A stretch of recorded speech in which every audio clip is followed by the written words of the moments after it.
tradition, the Bahamas Bowl. Weeks of additional practice and prep for bowl games not only can set the tone for what we're going to see in this game, but for what might be in store next season as well. As we'll see a squad from the ACC, the North Carolina Tar Heels, taking on a team from the SEC, the Kentucky Wildcats. For EA Sports College Football, I'm Reese Davis, David Pollack, and Jesse Palmer with me. Guys, it's time to get it going.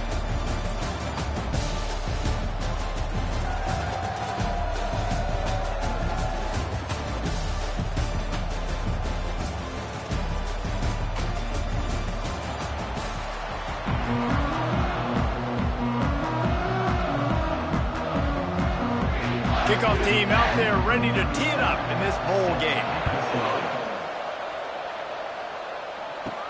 Looking for an alley from inside his own 10. Didn't find any crease in that kickoff coverage, and he'll be stopped at the 17. So the Kentucky Wildcats offense takes the field. And when you have a quarterback like this guy, the entire offense feeds off of him, David. Everybody feeds off of his energy, and the whole playbook's open because you can trust on him. He just handled it poorly, and it's a fumble. Defense coming up with a huge fumble recovery. And that's kind of a kick to the gut because you think, oh, how can I get this game started conservatively, not turn the ball over, get the positive momentum, get that first hit out. And the first carry, your running back sticks it on the floor. Defense recovers. That is not the start you drew up. The offense starts with a short field.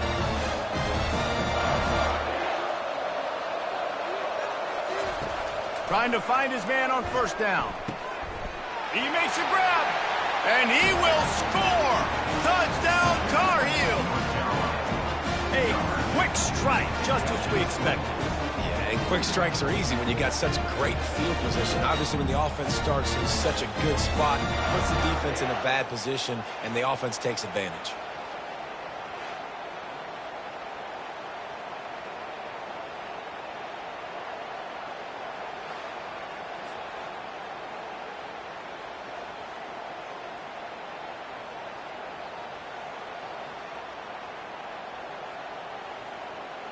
Now they'll line up for what they hope is automatic. And he's got the extra point, and it's 7-0 to start this one. That's exactly what you want to do when you have that type of field position. Strike quickly, and they did. One play, and they put it on the board. Lining up to cover the kick after that touchdown drive. And he takes this from inside the 5. Didn't find any crease in that kickoff coverage, and he'll be stopped at the 17. Kentucky sends the offense back out onto the field. Flushed out of the pocket. He'll pull it down and run. And he was fortunate not to lose yardage on that play, able to wedge it back to the line of scrimmage. David, given the fact that you are a devoted helmet head, I'm not sure that you're aware there are a lot of other festivities around the bowl game. Did you ever experience any of that? Of course I'm a helmet head. Yeah, spot on. Agree with that. But here's the thing. We did a meat-eating contest at the Outback Bowl my senior year.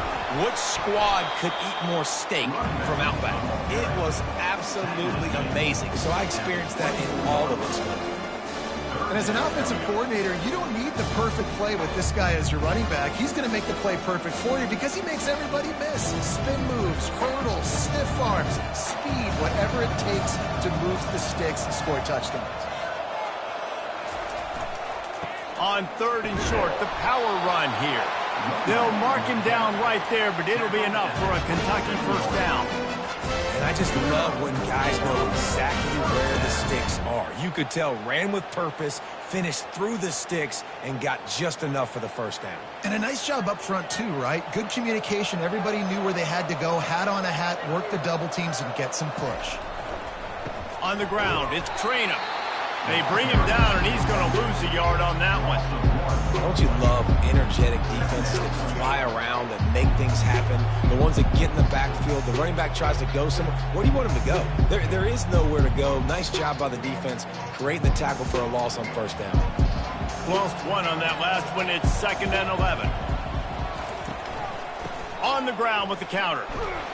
Defense in the right spot. They stop him after a gain of 2 to the 28. All right, well, the offense here, they're trying to get this run game established. They obviously don't break off a long run there, but they're just trying to find their footing at this point. Let's see what call they have on 3rd and long from the 28. Looking downfield, it's Vandergrift. And that's incomplete. A defender all over him. Knocked the ball to the ground. 4th down coming up. This is a point where you just got to be able to focus. And the critical down and distances in this game, like that 3rd down right there, when it's a good throw, you got to make the catch. You got to be able to make that play. Kentucky sends out the punting unit. The punter going to get his first work of the afternoon. He'll field the punt and see what he can get. Tries to find a little more running room on that return, but he'll be stopped at the 36. The North Carolina offense returns to the field. Leaves it with the running back. And he's able to bounce off one tackle for a solid pickup. Well, guys, bowl season is here. Always fun to get these non-traditional matchups that you don't see regularly. What do you guys remember about playing in a bowl? I think you remember all the moments throughout the season, throughout your career, and then it's the last time that you ever get these group of individuals together. You say goodbye to so many people, and it's kind of bittersweet, but always fun, Jesse, to dance with your boys one last time. But another thing, too, I love the swag bags, personally. I love getting the gifts. Yeah, I mean, to me, David, really, it was thinking about the tradition and history of these bowl games. I think that's one of the best things about college football. We're in an era today where bowl games don't matter as much as they did back when you and I played, but it was special to take the field with your guys one more time, but playing in games that had so much history. He'll try the left side. He's dropped behind the line of scrimmage. That'll be a loss of 3. So you get stuffed on 1st down. You had an idea of what you wanted to do on 2nd, but I'm guessing it's back to the drawing board now. Yeah, you got to figure out who you are and what you are. What's your next best play? Or what is the defense going to do? If they've been aggressive, okay, well, if they've been aggressive, I'm going to throw that deep ball. If they've been sitting back, I might sneak a draw in here. Trying to surprise him with the pass. Quick strike complete. And that defense pushing him out of bounds after a short gain. Such a great job by the defense winning on early downs. What does that mean? Now it means 3rd and long. 3rd and long, now I go to dime packages, to nickel packages. I'm taking linebackers off the field and bringing on DBs to really cover more guys and have more speed on the field. Trying to make that rush think on the draw play here. And he's able to shed one tackle and gets a pretty good pickup.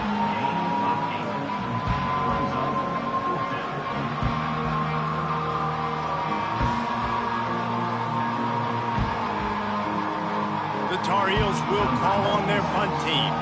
First punt of the day, and he'll lob to lock them up close to their goal line.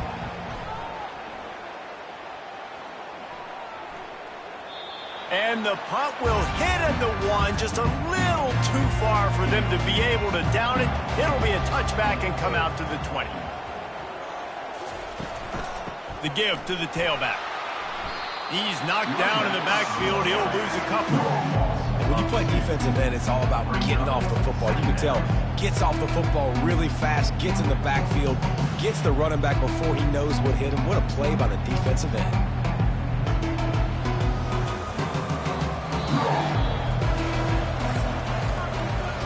Guys, we've reached the end of the period, and North Carolina's on top. We've played one. Before we move on, let's have a look at the stats.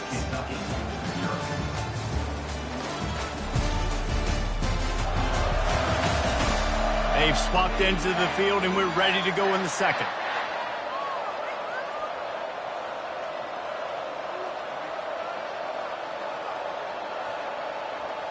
Back to pass, it's Vandergrift. They'll throw it to the back on the screen. He's really close to that 1st down marker, but they stop him just a bit short. This defense is going to have to be careful. Not only do they have to worry about this guy running the football, but they've got to keep their eye on him when he runs routes, too. He is a versatile back. They'll try to muscle their way forward on 3rd and short from the 29. They'll try to move the chains on the ground. Just nowhere to go against this defense to find that single yard he needed on 3rd down. Well, it's decision time now for the head coach. You probably like the play call. Third down, you're running the ball thinking you're going to get it in your own end. You don't. Now what do you do? Kentucky will be forced to punt. This will be the second time they've had to kick it away.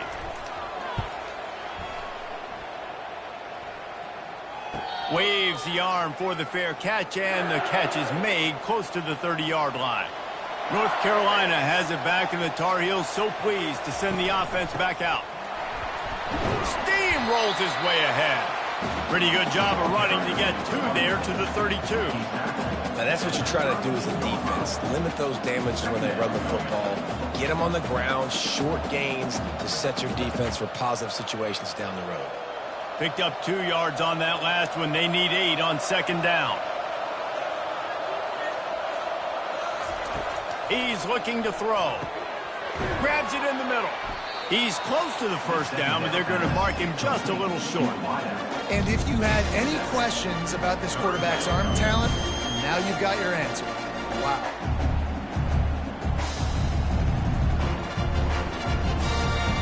Passing game very effective on second down. What about here on third? They'll try to pick it up on the ground. Dragged down to the turf, but not before getting the first down. Well, if at first you don't succeed, try again, right? It's been really hard for this offense in this game to run the football, but they finally break off a big run there. That could be the play they need to really generate momentum and get this run game going. And the Tar Heels have it with a 1st and 10. They're going to ride this running back. And he has a solid gain before the defense bottles him up. You want to talk about making it easy for an offensive coordinator. You pick up a bunch of yards on first down, make that second down really, really manageable. That's a great job by the offense. Got 6 on first down. Now a lot of options on 2nd and 4. Looking for space. It's Hampton. They bring him down, and he's going to lose a yard on that one. They're trying to run the football, and there's just nowhere to go for the ball carrier inside. He tried to bounce it to the outside. That linebacker way too fast. He met him there and forced the TFL. We've reached a 2-minute warning, and we'll see if the offense can build on this lead before the break.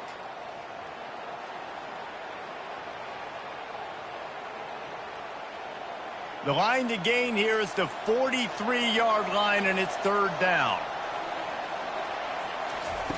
Johnson looking to throw. Didn't have anything working and just had to throw it away on 3rd down.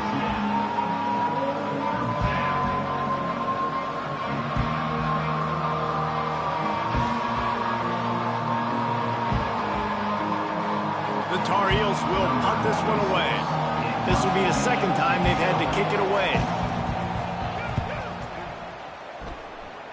Make sure that there's not going to be a return on this one. Ball's out of bounds, and I think they'll mark it right around the 25. They'll start this drive with a pass.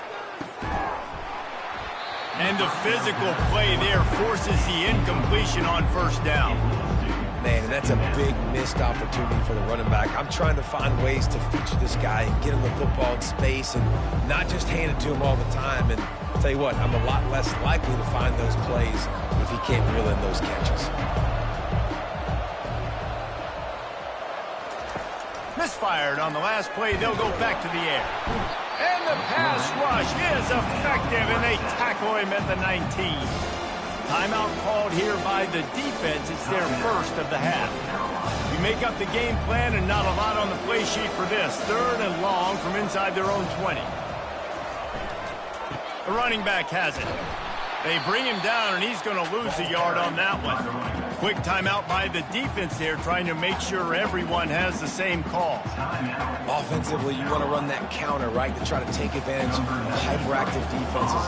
But just poor execution. Not a good job of understanding where I need to go when I bounce that thing backside and it bounced outside. You want to take that thing inside. So the offense needs to operate a little bit better and maybe not run as much counter because the defense got in there pretty quick. The North Carolina offense returns to the field. They'll throw it on first down. snagged on the outside. It's Hampton.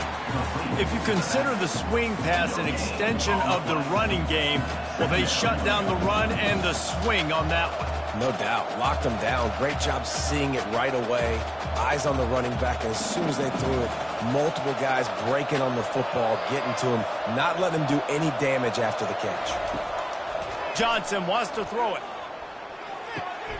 Oh, he makes the catch. And he'll run across the sidelines after the good gain. Yeah, and you see running backs in today's football, they play a wide receiver basically for you, but you got to find a guy that you can throw it to, and you know he's going to catch the ball consistently. Now on third down for this offense.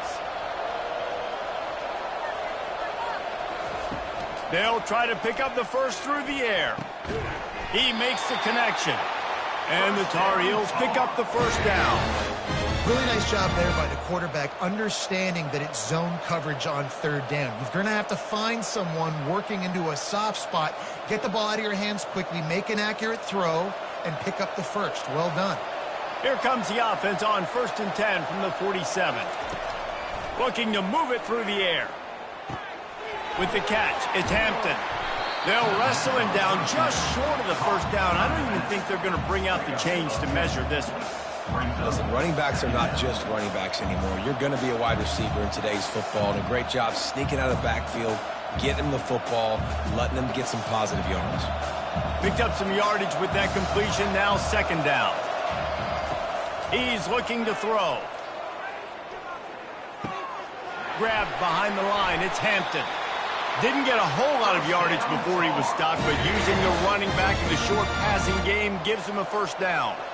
All right, defense, it ain't working, right? They're stringing together several first downs here. We're going to need to change this up, find something we can disrupt the quarterback and mess up this offense a little bit. The Tar Heels come to the line with a new set of downs. And the defense picks up a sack, getting the quarterback down at the 44. The offense burns its third and final timeout of the half. Running out of time here in the first half, they're going to have to be efficient to put some points on the board before the break. Johnson looking to throw. Unloads to the wideout. Right on the money to the outside. He dragged the toe, and how about the ball placement? Only the receiver could get it. Man, this defense, they have got to get better in coverage if they want to get off the field anytime soon. You keep defending like that, this offense might hang 50 on you by the end of the game. And it's first down, but they'll try the field goal in the closing seconds of the first half. Visualizing the right ball flight from 39 yards out in the right hash. Didn't make him sweat at all. It's good. And that lead grows even bigger.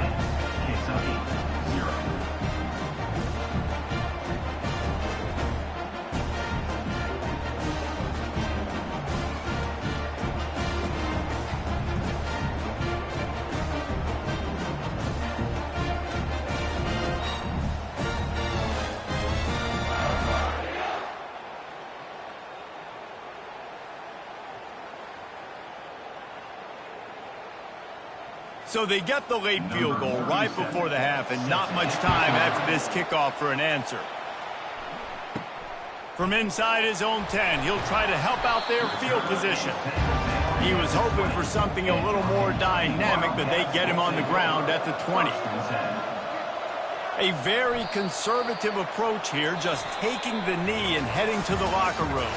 First half in the books. Time now to join Kevin Connors in our halftime update. Thanks, Reese. A first half spent in paradise, and in many ways, this Bahamas Bowl has lived up to expectations. And I get it. A lot of coaches will say the difference between winning and losing comes down to stopping big plays and getting big plays. But if you ask me, it's more about how good you are on third down and how efficient you are in keeping drives alive. Those two stats can help you break the will of even the best defenses and help you come out on top. With that said, let's send it back to Reese and the guys for the conclusion of the Bahamas Bowl. Kentucky will boot it deep to get the second half underway. On the move from inside his 5. Not a lot of of space to be found. Good hustle by the coverage team, and they stop him at the 21. North Carolina has it back, and the Tar Heels so pleased to send the offense back out. And when your defense is performing like this, pitching a shutout, you want to find a way to reward them and help them out a little bit, David. And I guess that's the upside for this offense. Their defense has been so good, but man, oh man, they've got to find something, Jesse, that they can hang their hat on, something they can do to move the football. It just feels like at this point, they kick one more field goal and this is ball game because of how well their defense is playing. So I think offensively, just don't do anything stupid and give the game away. Got his man quickly, and he'll make his way out of bounds after the solid pickup. Guys at the backfield now, it's not just run the ball downhill anymore. You got to be versatile. I got to be able to trust you in the pass game, and I got to be able to throw you the football, and you can do that right there. I know you're going to catch it, and I can depend on you. Third down coming up after the completion. Johnson wants to throw it. Getting some heat. And they fail to hook up on third down. And look, I know this offense made some adjustments at halftime, and they couldn't wait to get back out on the field and try to generate a score. But their defense is playing lights out. So to me right now, this is a no-brainer. After the incompletion on third, just punt it away and let your defense eat. Fourth down, and the punt team sends it the other way. He'll settle for some pretty good field position and make the fair catch at around the 35. Kentucky has it back, and the big blue offense takes the field. Gonna run it. It's Traynor. The sledding has been tough. Scores have been at a premium, Jesse, and every possession seems like it could switch the momentum of the game. Yeah, Reese, for this offense, just feels like they just haven't been as physical. And for this offensive coordinator, David, he's having to go deep into the playbook just to try to generate a first down. Well, and the good thing is there's not a ton of game pressure because the other side's not scoring either. But if you can find that one thing get that one positive play, and then maybe you get those juices going and something can... Afterburner's coming. And he was on his way. Gets it all the way to the 38. Oh, I love that play call. This offense is going to run the football. They're not just going to do it between the tackles, but they're going to attack you outside. You saw that with that handoff. They get to the right. They get him in space using his speed. Good play call. It's 1st and 10 from the 38-yard line. The offense showing motion from the tight end, trying to get a read on the D. He's knocked down in the backfield. He'll lose a couple. Well, the defense gets the negative play on the jet sweep, and to stop that play, you've got to be good at the point of attack on the outside. DBs have to be able to beat their blocks one-on-one, and they did just that on that play. After losing a couple on that last play, here's 2nd and 12. They'll try the run. That's what you expect from a senior. Don't give them any extra yards. Great tackle there. The run game just has not been working for this offense all game long. You saw it on that last play as well. Just not getting enough push up front on the offensive line. They haven't been physical. Guys, this offense is already reeling down multiple possessions. Really need to cash in on this drive. And it's incomplete on third down. Nice job by the defense. They're mixing up their look. They're 3rd and long in field goal range. They go zone coverage. So everybody on the back end has the eye on the quarterback, and they're able to break on the ball, force the incompletion. Kentucky sent out the punting unit. He's getting a lot of work. 4th time he's punted tonight.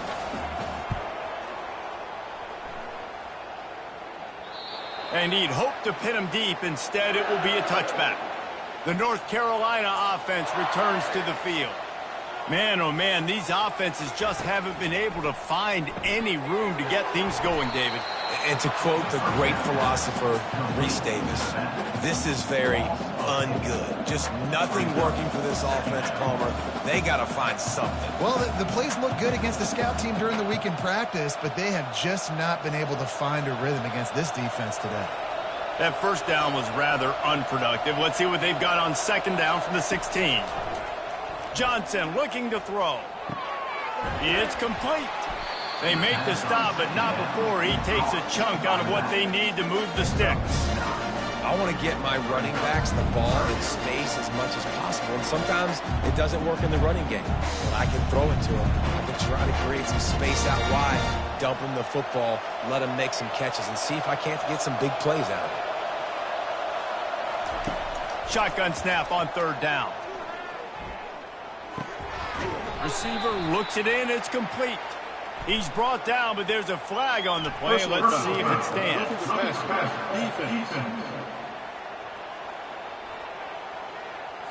That was right on the borderline. You want to make that quarterback feel you, but the official thought it was a little too much. The roughing the passer penalty. They'll give it to the back. And a really nice run and pick up there before the defense avoided disaster and stopped the really big play. First down, physicality wins football games. Being able to run the football and create balance. And right here, just choose up another first down. Gives you another chance to maybe continue to run the football. And I feel like this guy, too, is just an explosive play waiting to happen. His vision, his quickness, and he's got to burst. If you give this guy just a crease, he's going to hit it.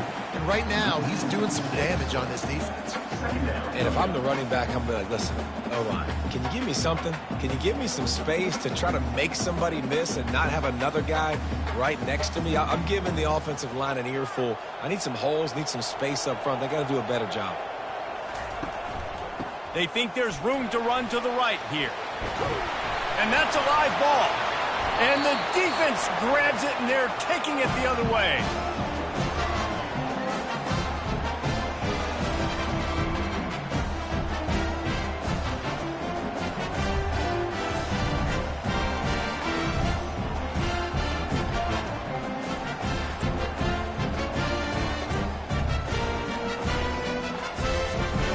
First down here for the offense.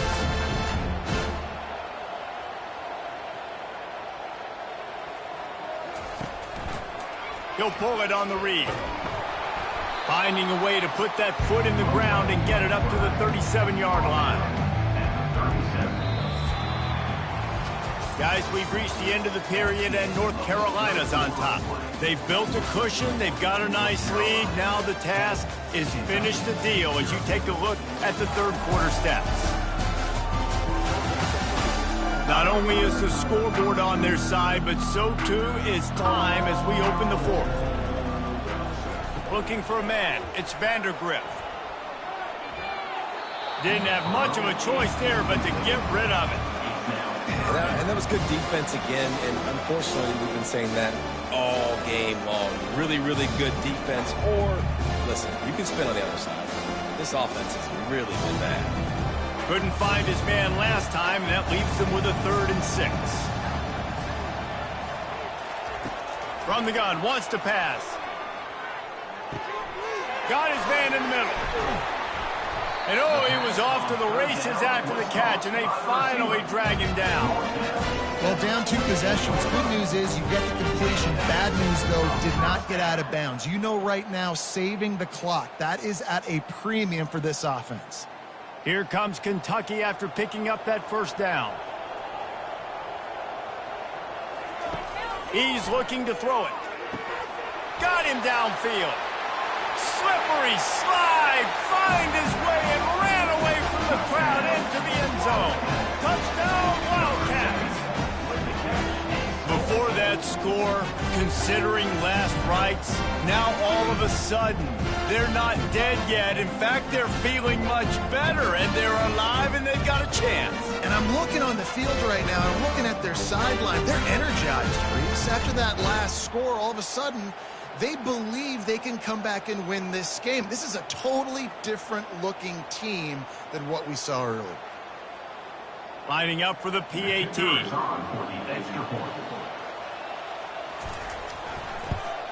And with the extra point, every little bit counts as they get closer. Quick work on that scoring drive, just 4 plays. And the capper coming on that 48-yard touchdown dart. Just about set to kick it away. From a couple of yards deep, he'll bring it out. He was looking for some running room, but not much to be found as he stopped at the 18.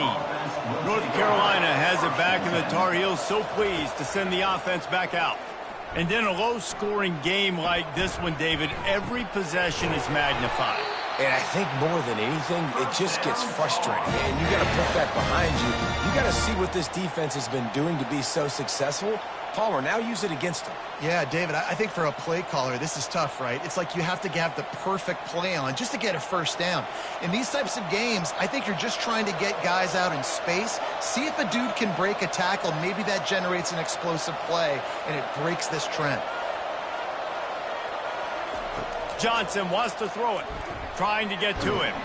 And they got him. He'll get him down for the sack. How nice is it as a defense when you can drop 7 guys into coverage, only rush 4, and still get home? That makes you feel good if you're the D coordinator.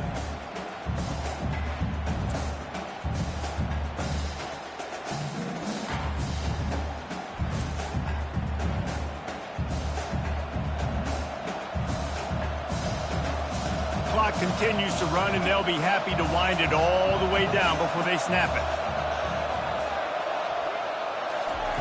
He's looking for a man on second down. He's open on the right. Finally run out of bounds, but he has this offense rolling with a first down. And I love the awareness by the wide receiver on that play because I'm not sure that route was supposed to be that deep. You got to wonder if the receiver decided maybe to adjust the route a little bit to make sure that he got the first down. Maybe this will breathe a little life into this offense, which has been flatlined in the second half. Here's 1st and 10. Caught behind the line. It's Hampton. Across the 25, he's got room. And good blocking in space out there to give him enough room to pick up the first down. Well, how about the offense setting that play up? We've seen earlier in the game a couple shorter throws. They're just trying to suck those safeties closer to the line of scrimmage, anticipating that they would get an opportunity to take a shot. They called the perfect play at the perfect time right there.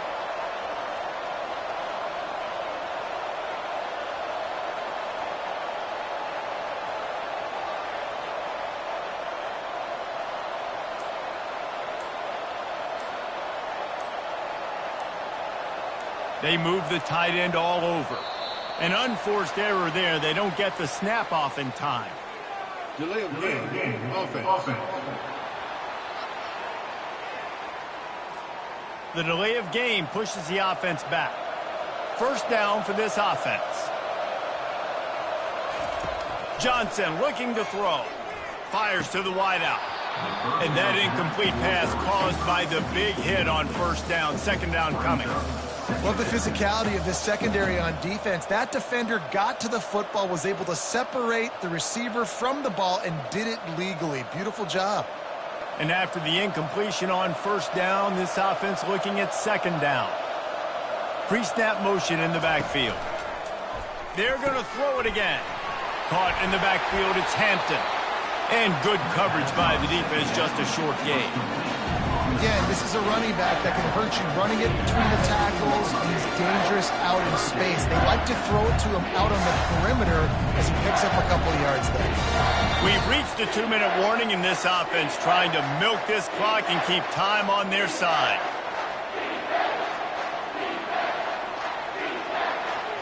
Certain moments in the game you know are just a little bit bigger.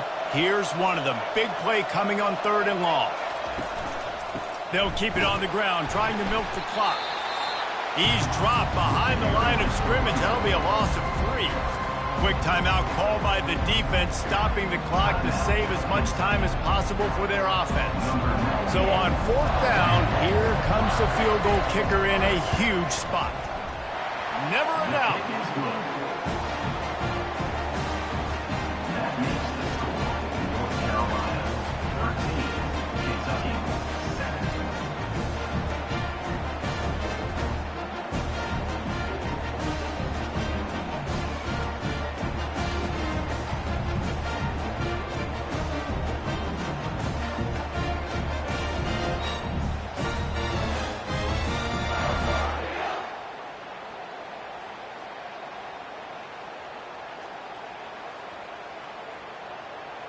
So after the last drive ended with a field goal, the kickoff team out there to send it away. He'll bring it back from inside his 5. Nice job by the kickoff team. Everybody stayed in their lanes, and they'll stop him at the 16. Kentucky sends the offense back out onto the field. He wastes no time and comes out throwing. Quickly complete. And he goes out of bounds after a nice pickup on that one. The bad news, he didn't get the first down there. The good news, though, he got out of bounds, stopped the clock. They still have one timeout, so there's a lot of time still in this 2-minute situation to march down the field and get a score. They'll line up for a second down play. Scanning the field, it's Vandergrift. Fires to the big fella. He's got enough to move the chains for Kentucky. Really nice job there by the quarterback understanding it's blitz, and not just that it's blitz, but knowing whether it's man coverage or zone coverage behind the blitz. You've still got to know where your answer is going to be based on what the defense is doing in the back end, and he add the answer to the test right there.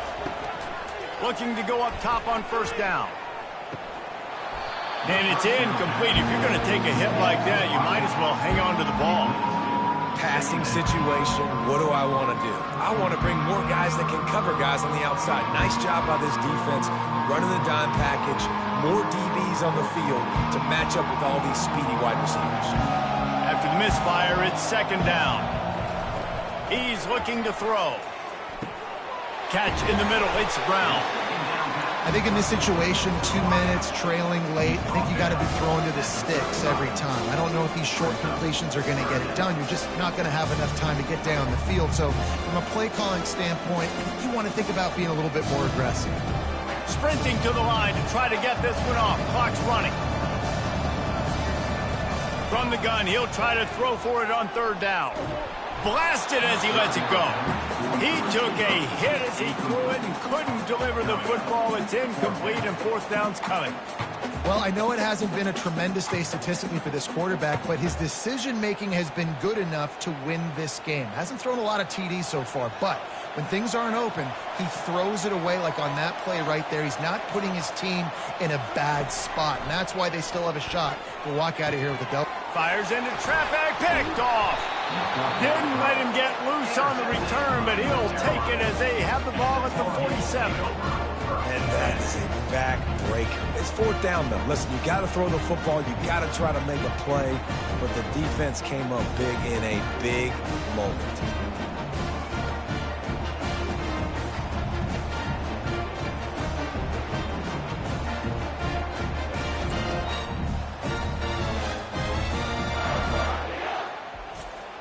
The North Carolina offense returns to the field.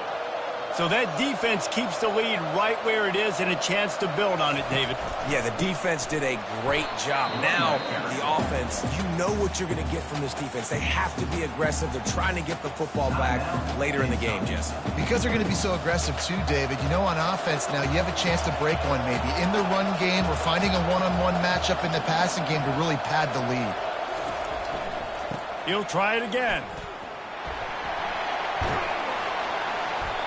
It's a great play there by the defense, stopping that run. But now with less than a minute to go, you've got to use your timeout. You've got to try and conserve as much clock as possible to give yourself a chance to win.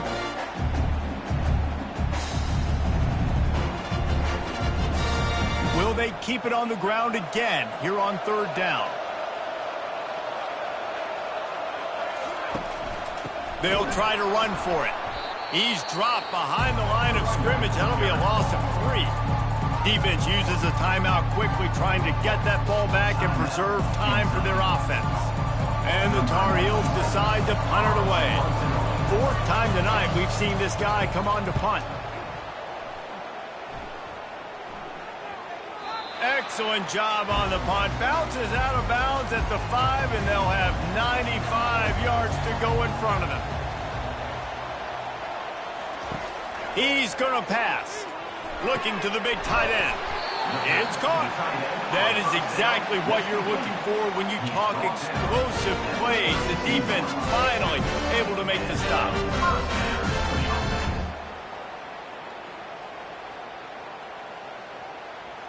The Wildcats will hustle to the line.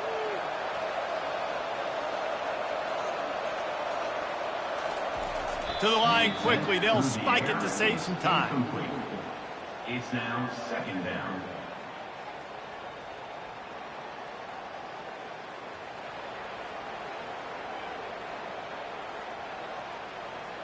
No time to waste here. They've got to get set and pick up chunk yardage.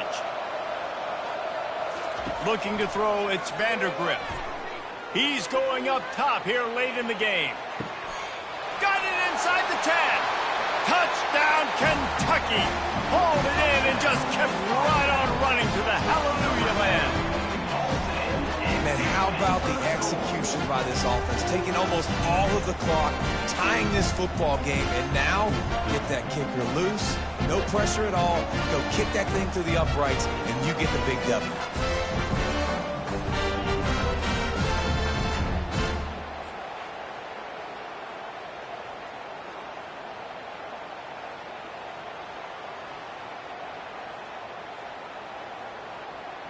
He'll try to tack on one more.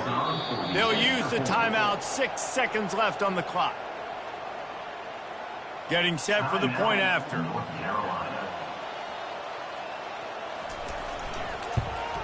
And it's good. They're on top, and they'll try to hang on in the waning seconds. Quick strike offense on that 3-play scoring drive. And they finish things off with a big play. 68 yards on the touchdown pass. The kickoff team out there set to boot it away. He'll bring it out from inside his own 10. Nice job executing all of the assignments as they put a stop to that return at the 22. Got to get everybody lined up quickly. Time winding away, and they've got to push the ball down the field.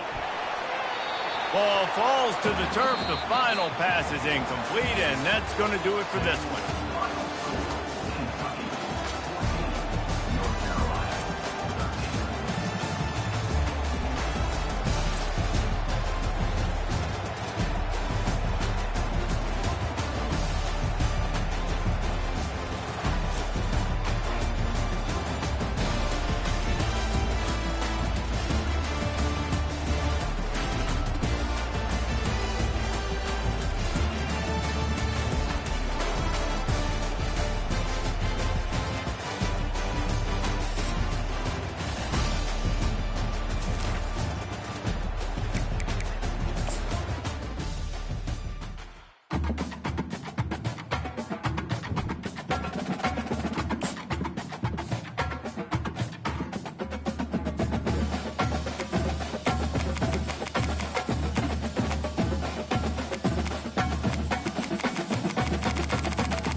Hello, everyone, and welcome to beautiful Nassau, Bahamas, for what is an annual tradition, the Bahamas Bowl.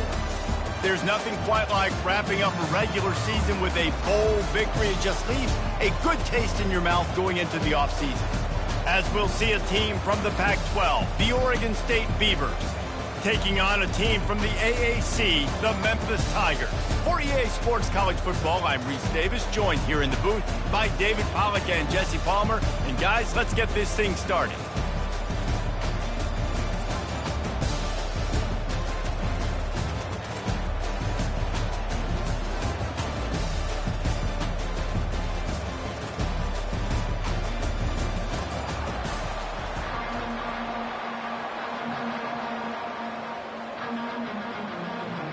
Kickoff team out there ready to tee it up and get this bowl game underway. He'll start the return inside his 5. Really disciplined job by the coverage unit to get down there and make the stop at the 19. So Oregon State's offense will start this game off. Here he comes, and obviously defense is always going to be aware of a quarterback, but boy, he finds a way to put defenses on their heels all the time, David. I mean, what can't he do? He's got the weapons, he's got the confidence, he's got the experience. Jesse, these kind of guys are so hard to defend. You're right. They better be able to find a way to get pressure on him, because if they don't, this is going to be a long day.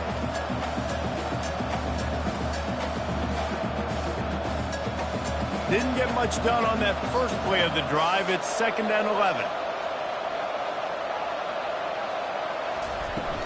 They'll leave it with him. Just gets it to the 28, pickup of 1. I'll tell you, this is a running back who's very, very dangerous, and the defense did a good job getting him down there. But you got to do a great job game tackling, because this is a guy that can break tackles and turn those types of plays into home runs. And the decibel level starting to increase here on this early 3rd and 10. Back to pass, it's Gulbranson. He'll loft one deep down the left side.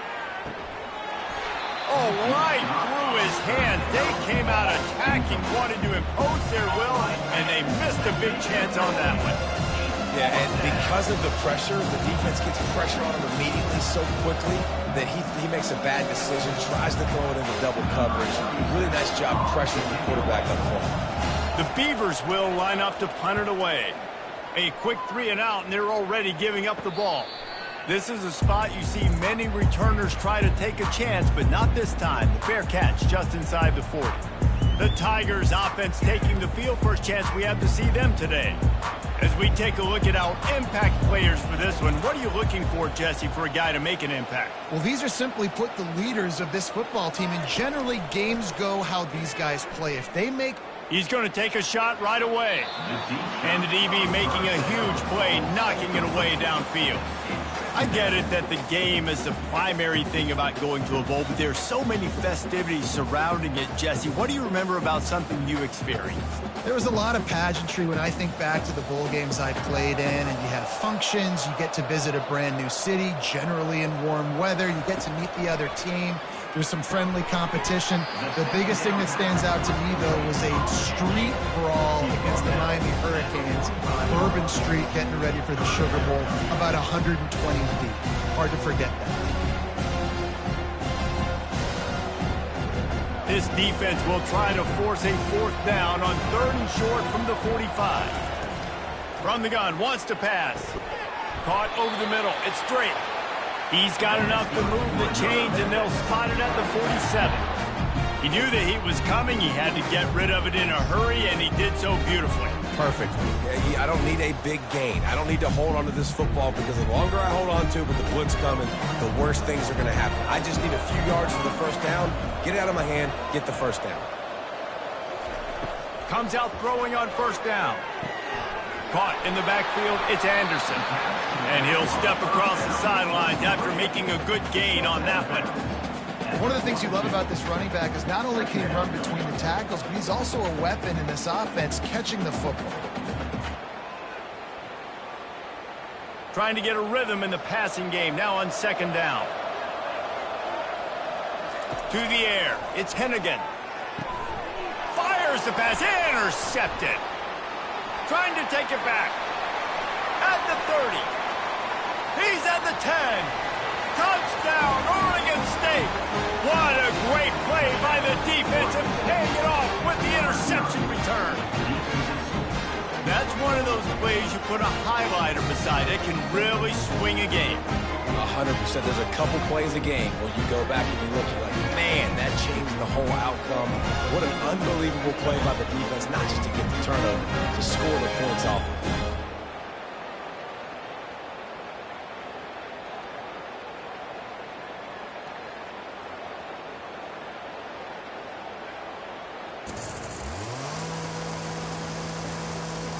They'll try to add another to their lead. And the extra point makes it 7-0.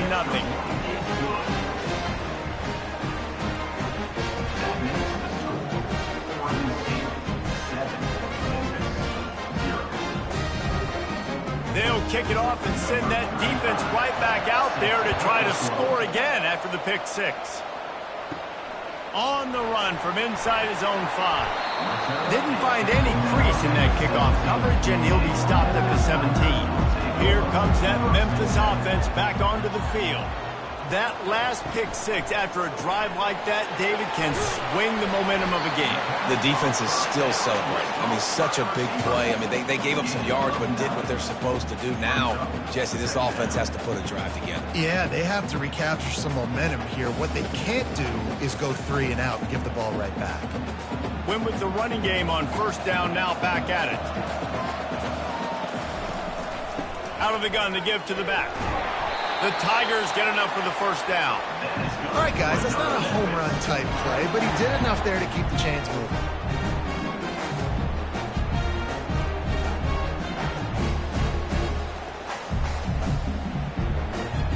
They'll start this one from the 29 on first down.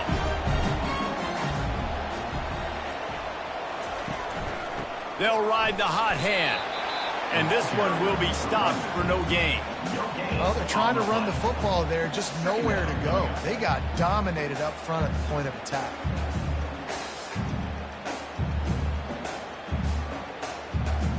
They got nothing on the last play. It's 2nd and 10. Wants to throw. It's Hennigan. Gets it out quickly. And quarterback receiver on the same page. Nice job seeing the zone, understanding the drag route concept. Easy pitch, easy catch.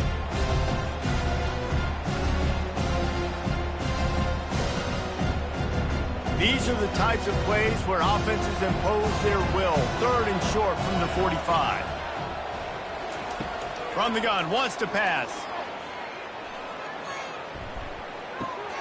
Makes his connection. Tackle is made, but not until he gets the first down.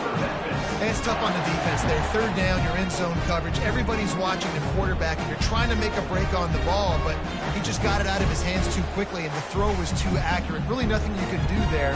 It's now a fresh set of downs. And the Tigers are moving quickly down the field. He wants to throw. Grabbed in the middle. It's Taylor.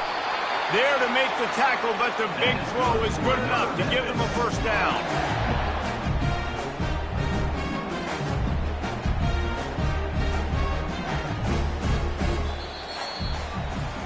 We've reached the end of the quarter, and Oregon State has the lead. Guys, let's have a look at the stats as we've played one period.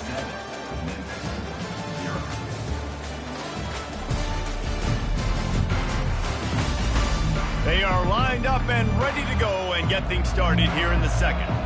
Memphis getting set to snap it on 1st and 10. From the shotgun, the inside give.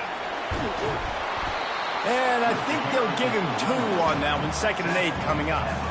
Oh, man, there's some big hitting going on in the trenches right now. This defense, they take a lot of pride in stopping the run. Let's keep our eye on them throughout the course of the game and see if they can contain this running attack. After picking up a couple, it's 2nd and 8. Back to throw, it's Hennigan. Gonna take a shot. Hits him in stride at the 10. They make the stop at the 5-yard line, and they've got it 1st and goal.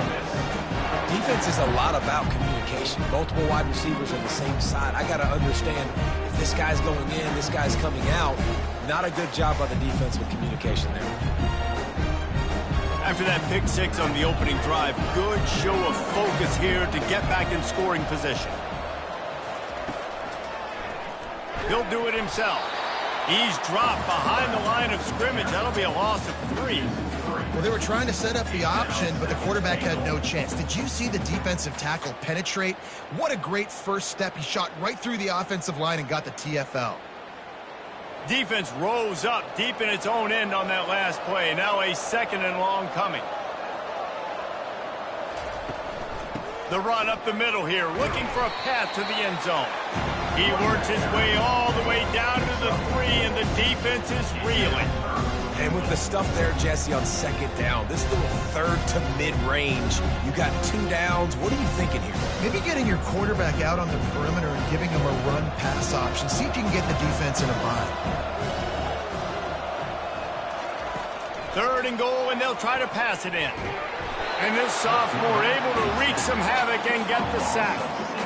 When linebackers blitz, not only do they have to be able to beat offensive linemen, but they're going to have to beat running backs and tight ends. You've got to have moves in your repertoire, and that linebacker showed that there.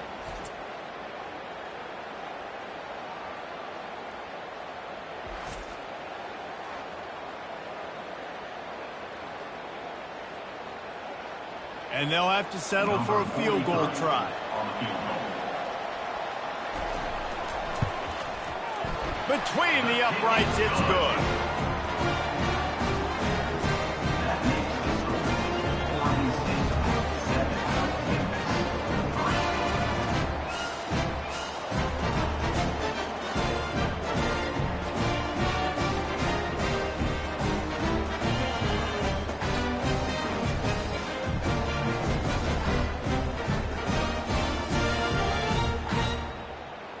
So they were able to put up a 3 spot on that last drive, and now the kickoff team out there as they prepare to put boot to leather.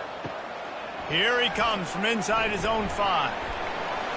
Not a lot of space to be found. Good hustle by the coverage team, and they stop him at the 21. Oregon State has it back, and here comes the Beaver offense. On the run, it's Griffin. Just couldn't get away from the tackle.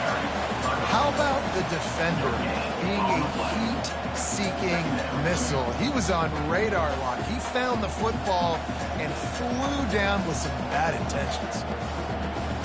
Got stuffed on first down. It's 2nd and 10.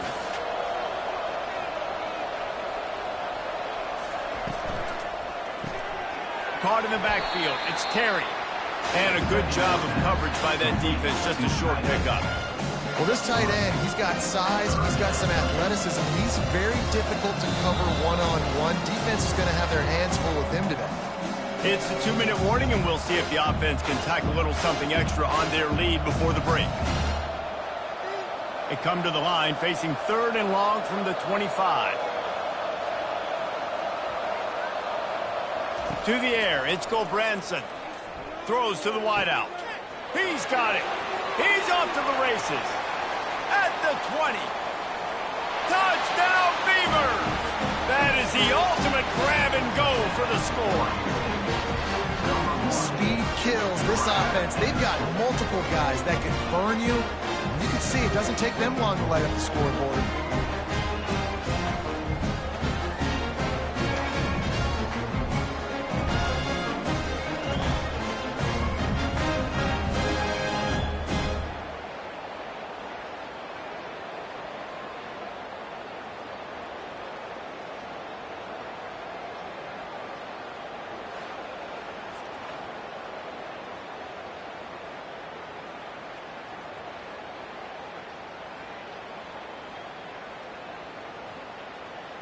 Lining up to tack one more onto that lead.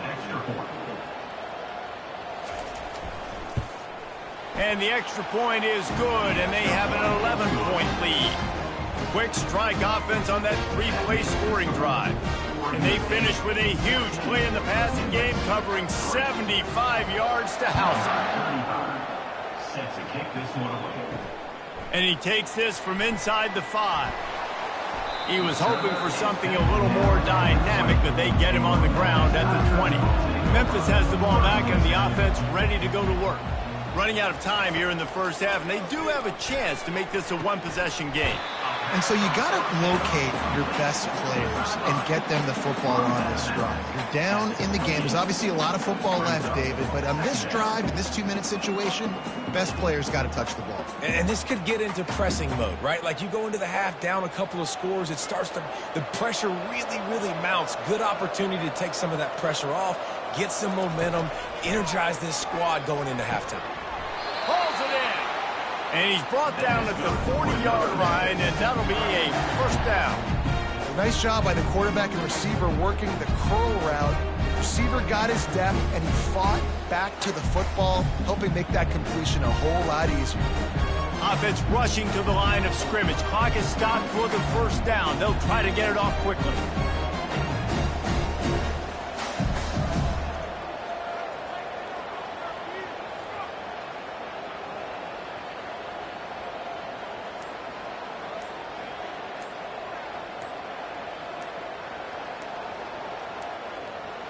Looks as if they didn't get it off in time. It'll be a delay of game. Delay of game. Offense. The offense couldn't get the snap off in time, and it'll cost them. A first down for the offense. Back to throw. It's Hennigan. Unloads it left. Got his man downfield. A timeout is called as this offense tries to find a way to get more points on the board before the half. Looks as if they'll stay aggressive here. They go 5 wide on 2nd and 3. Looking to throw it again. And he got smacked just as he released the pass. It's incomplete. Yeah, and this quarterback's got to know that this isn't practice. This isn't back with his QB guru. He's not trying to throw around brooms or around big bags. That is an arm attached to a body that bench presses 500 pounds. He's got to do better. That last incomplete pass has him staring at a 3rd and 3. Wants to throw on 3rd down. And he's got it inside the 25. And this offense is feeling it as they rip off a big chunk of yardage, and they've got it on the 22. We asked earlier this week, who's your favorite receiver? And, of course, he said the open one, but we know who he really wants to go to on 3rd down. The best one. I mean, I think the open one, obviously the politically correct answer, but you want to find the guy that you got that great chemistry with. You know exactly where he's going to be. You got that bond and that trust. Here's a timeout on the field. Tight game here late in the first half. I love offenses and quarterbacks that are willing to take the easy stuff. Take those easy throws that are guaranteed to get positive yards. Yeah, I'm going to take big shots down the field too, but don't... Pulls it in the end zone. Touchdown, Tiger. And I tell you what, that passing touchdown, man, that should spark this whole team. Like, the comeback is more than on now. Like, they got the touchdown. They cut into the lead. You want to get a stop and go into the half, get all the juices, all the excitement, and be like, listen, the passing game's rolling. We got this. The comeback's in full effect.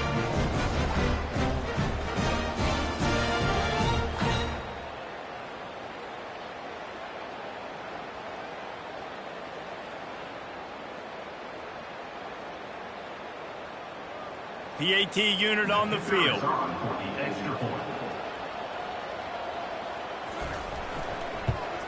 And it's up and good as they draw just a touch closer. An 84-yard drive there, and they finish it up with a 15-yard scoring toss. So they got the touchdown, now going to put it in the hands of their defense to finish off this half. On the move from inside his 5. And the coverage team gets the returner on the ground. Oregon State takes over, ready to send the offense onto the field. They've got time, they've got the lead, and David, is sort of like a doctor. First, do no harm. Do no harm, but also momentum is hard to create and sometimes hard to stop. You have it, so Jesse, don't do anything stupid to create some momentum for the other side. I think a lot of this comes down to your quarterback and whether or not he's making good decisions in this game. If yes, be aggressive. If not, let's just take the lead into halftime and get ready for the second half. Misfired on first down, back to the air on second. He just got rid of that one to save the down, didn't see anything he liked.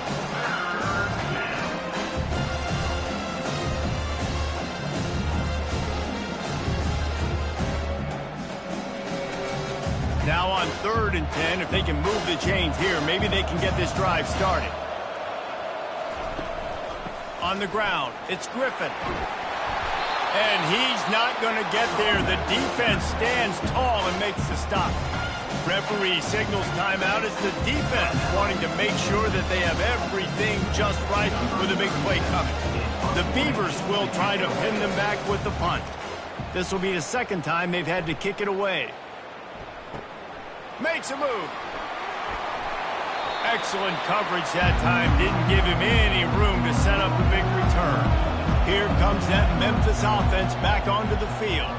And with the ball in a spot like this, David, they might try to get something on the board before the break. Oh, great opportunity to be aggressive. Find those couple plays you like. Push the ball down the field. At least try to get a field goal here, Palmer. That's it, David. Just a couple of first downs here could be enough to steal 3 points before this half is over. That incompletion leads to 2nd down and 10. To the air, it's Hennigan. Fires to the right. And that pass will be jarred loose on 2nd down. That brings up 3rd down.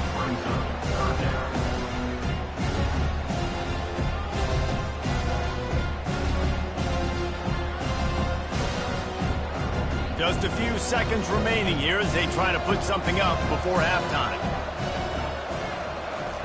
On 3rd and long, he has to throw for it. Deep shot for the end zone. And swatted down by the defense to stop the scoring opportunity. Nice job in coverage there. Offense trying to take a shot downfield. The defender able to tip that one up in the air and force it incomplete. Just enough time to get off one final play of the half.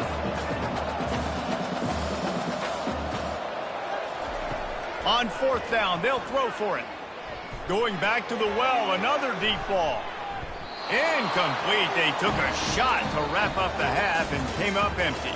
That's the end of the second quarter. That means it's time to join Kevin in our halftime update.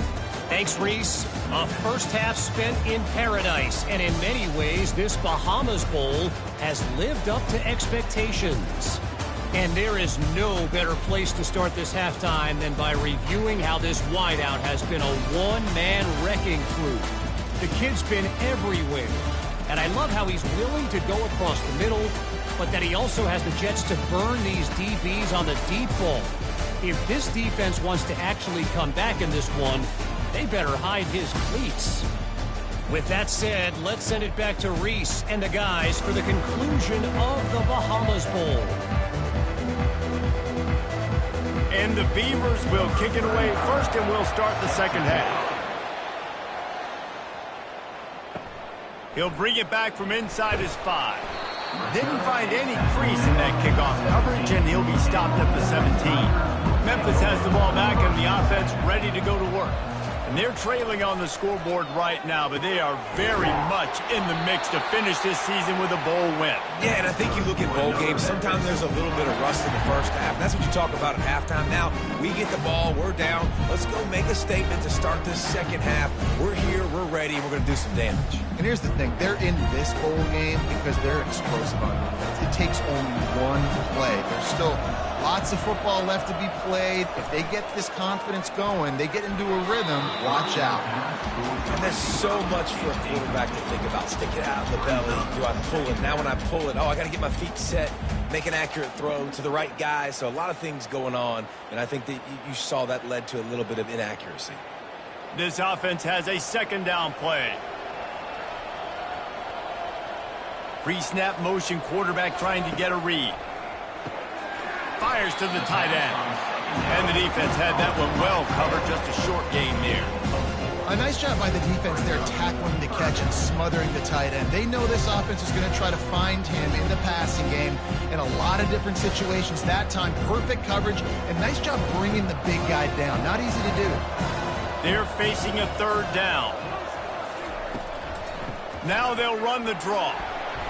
Sweet cut there. And the defense finally makes the stop after the sweet run and good gain. And they just kind of sneaked that one in there as a defensive guy, 3rd and 5+. I'm thinking pass. They were thinking pass, Palmer, and they slipped the run in. And it's so nice then to have this guy running back too, right? Because you could throw it to him on third down or hand it off. And he's got the vision and the athleticism to go pick up that first, keep the drive going. Got it behind the line. It's Taylor. He's there to make the stop, and they threw it in reverse, losing yardage on that play.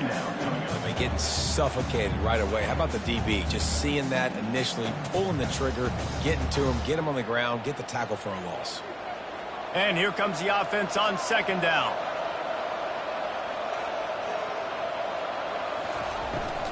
Power football with the run.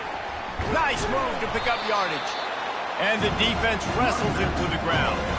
Well, the defense wasn't expecting that. They had a lot of guys back into coverage. That was second and a lot of yards to go, and they got caught off guard. Not enough guys in the box to control that running back. Trying to pick up a first down.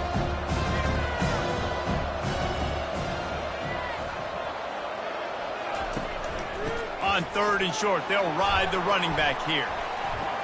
At the 35, he's got room.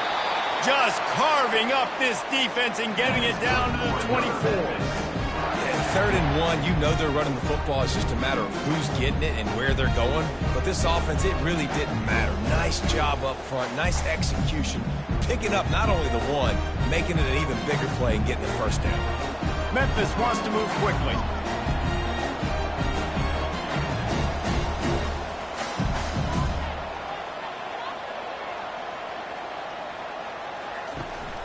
Looking for a physical attack from the gun.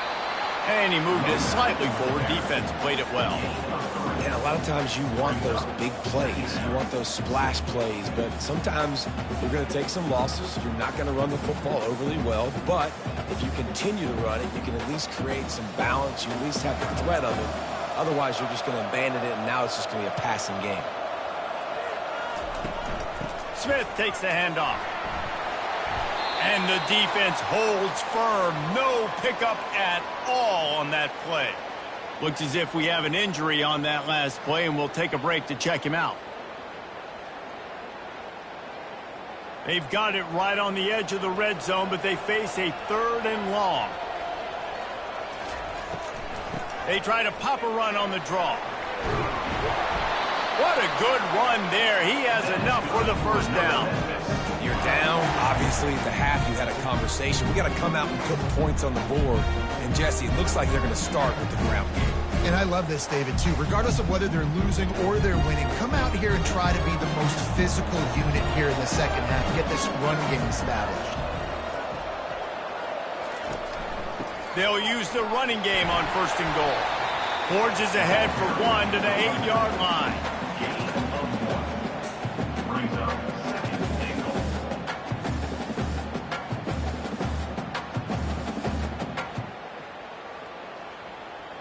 Defense rose up deep in its own end on that last play. Now a 2nd and long coming. Softened him up with a run, and now to throw. Touchdown, Memphis! And with that one, they jump on top here in the second half. And it's now the 2nd time this wide receiver has scored. Another outstanding job with the route. Great job securing the catch.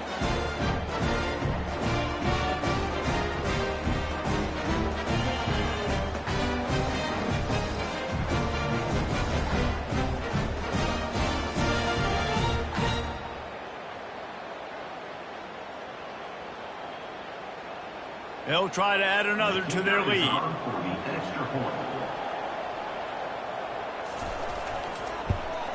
And the extra point puts them up by a field goal.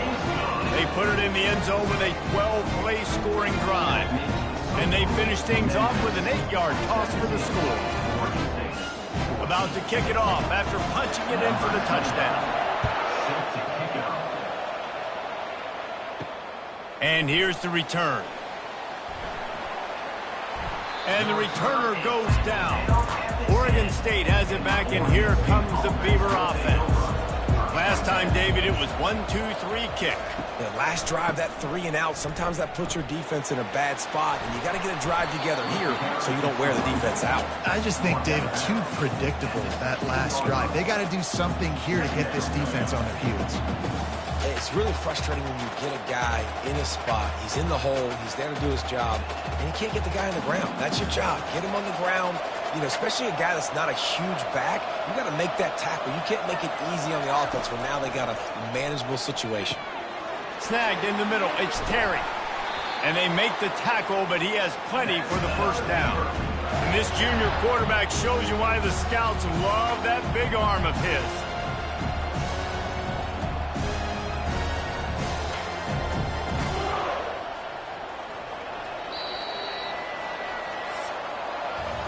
That's the end of the quarter, and Memphis has the lead. They've done the work to build a nice cushion. Now to bring it home as we check out the stats after 3 quarters. One more period to go to see who can make the winning plays and come home with the victory. It's first down from back at their own 24-yard line. Makes the grab down the middle. Boy, that was a precision play all the way around. Throw, catch, tackle, bang, bang, bang. This quarterback right now is in a groove, and he's doing a nice job in pre-snap. He's reading the coverage, and he's getting an idea of where he wants to go with the football. That's why the ball's coming out of his hands so quickly. That's why he seems like he's in a great rhythm right now. From the gun, the give, looking for room. And he'll get it up to the 38. It'll be a first down. You know, you start day 1 of training camp running your base runs. You need a few yards, you run these plays. You need a first down, you run these plays. You rep them over and over and over again. They're not sexy, they're not pretty, but in the end, they're effective, and they get you that new set of downs when you need them. Going up top on first down. Pocket starts to collapse. And they got him for the sack. He had nowhere to go with the ball, guys. And the defense is a nickel. Great job by the DBs in coverage. No receivers open.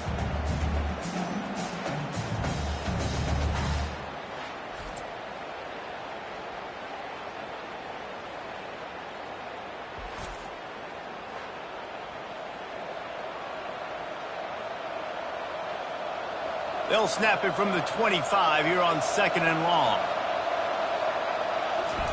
Off the bootleg to buy a little space. And the ball comes out. What a disastrous play. Defense falls on the ball. Going to be a turnover. There is little that warms the heart of a defender like a strip sack. Even better if you get the ball. And I like the awareness of this defender on the play because he knew he might not actually get to the quarterback and make the hit, but he was able to still swat away, use those long arms to create the turnover.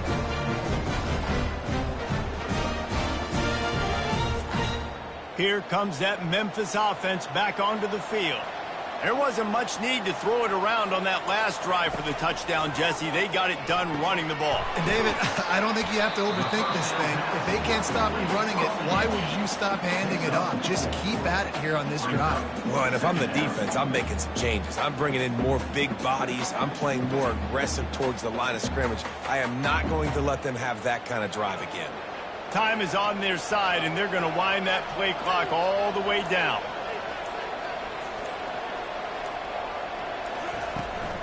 They'll run it to keep the clock moving. Here it is trying to bash it forward. He got a couple. It's down at the 11. Well, this offense thinks that they have enough left in the tank here to run the football and run all the time off the clock. They got the lead late. Didn't get the first down on that last one, but it's not going to surprise anybody if they turn around and hand it off again here. Boy, they'd love to pick up this conversion and go to work with a 1st and goal. He'll try to pop the draw. And maybe he'll get back to the line of scrimmage, but no more than that.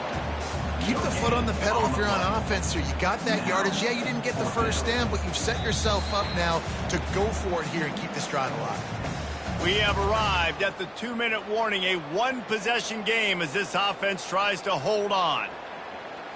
And now on 4th down, they will put it on the shoulders of the kicker to save them with his foot. Field goal is good.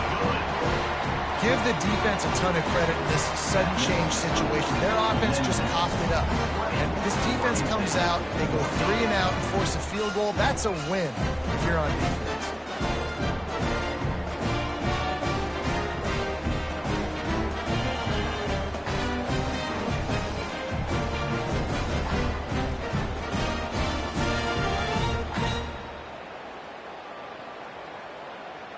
So after the made field goal, they'll kick it away and rely on their defense. He'll start the return inside his 5. Didn't find any crease in that kickoff coverage, and he'll be stopped at the 17. Oregon State takes over, ready to send the offense onto the field. They coughed it up on that last drive, but the defense really bailed them out, holding him to a field goal, Jesse. Yeah, and I think the offense kind of got away from their identity a little bit on that last drive, David. They got to kind of get back to doing what they do. Yeah, and hold on to the football. I mean, defense just did their job. Stopped them, held them to a field goal, limited the damage. Now it's time for the offense to get the momentum going again. Looking for a man. It's Gulbranson. Gets it out fast. The offense gets a quick timeout at this point. Every second is precious. Well, they execute the end route. How about the arm strength by the QB? That was an absolute bullet on that completion. Get it out on the screen. Oh, it gives him the tough stiff arm. And he'll step out of bounds after a very productive play. I just love the awareness there, understanding where he is. He didn't get the first down, but he gets out of bounds. He knows he has a timeout in his back pocket. So he's still putting his offense in position here to drive the field, score, and win this game. 2nd down coming up.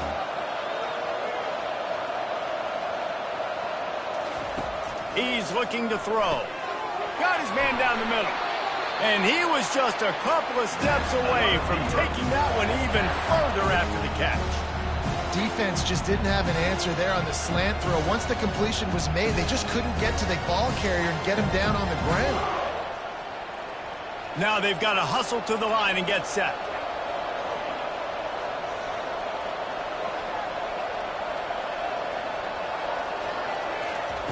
They'll throw it on 1st down.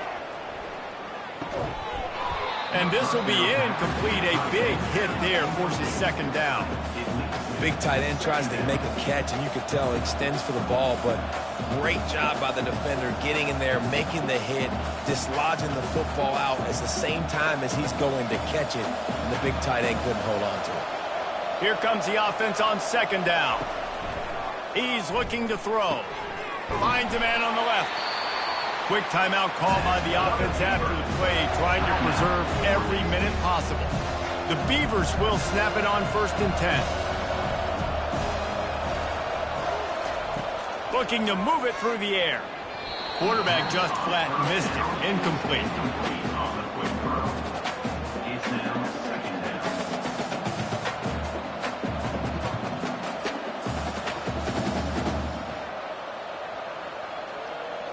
Offense walks to the line for play number 7 of the drive. Couldn't connect on 1st down, now back to the air. Nice defensive play to get a hand in there and knock it away. One of the things you have to be impressed about this defense is that they've got guys in the back end who can cover man-to-man or zone. That last one gets swatted away. They're in a situation where they're expecting pass. You know this is going to be a tight window to throw into if you're the quarterback here. They were on the move, but 2 straight incompletions had them staring at 3rd and 10. And sure, tackling there to keep him from getting to the 1st down marker. I never know if it's grammatically correct to say a team is being out-physical. You hear it a lot in football, though. That's happening in this game. They are just not getting the push they need all game long up front to have any success when they decide to run it. A 6-point game getting very deep in the 4th quarter, and the offense desperately needing to convert this 4th down. Good timing on the quick out. And he gets out of bounds to stop the clock as the offense moves closer, trying to pull it out. What a great individual effort here in this 2-minute situation. He makes the catch in the middle of the field. He knows he's got to find a way to stop the clock. The only way to do that is to get out of bounds. He uses his speed and his vision, and he's able to elude the defense to save some time.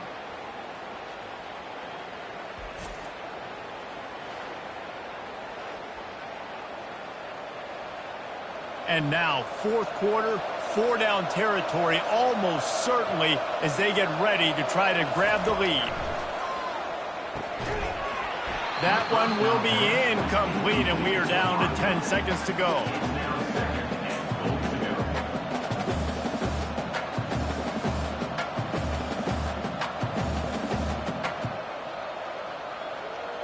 After getting nothing, it's 2nd and goal from the 6. Dropping back, it's Gulbranson. Looking to the end zone. Fires into traffic, it's picked off. And he's brought down after the pick, but not before putting his offense in business. Big-time players make big-time plays in big-time games. Great job by the defense, not closing the door completely, but stopping the momentum late in the game when you already got a lead. Nice job, D.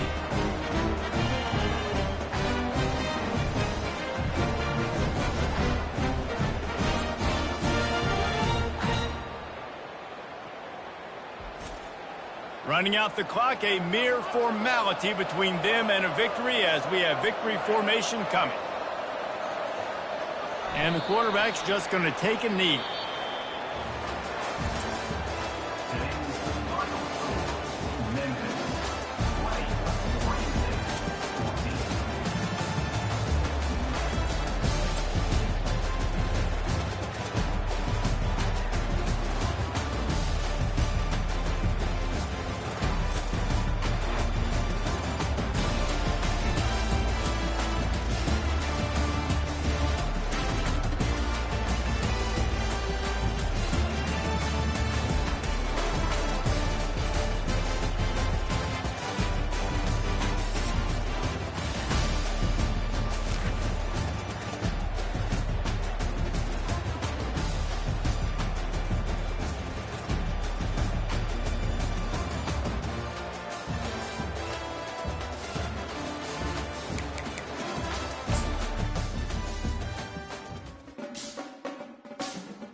Hello, everyone, and welcome to beautiful Nassau, Bahamas, for what is an annual tradition, the Bahamas Bowl.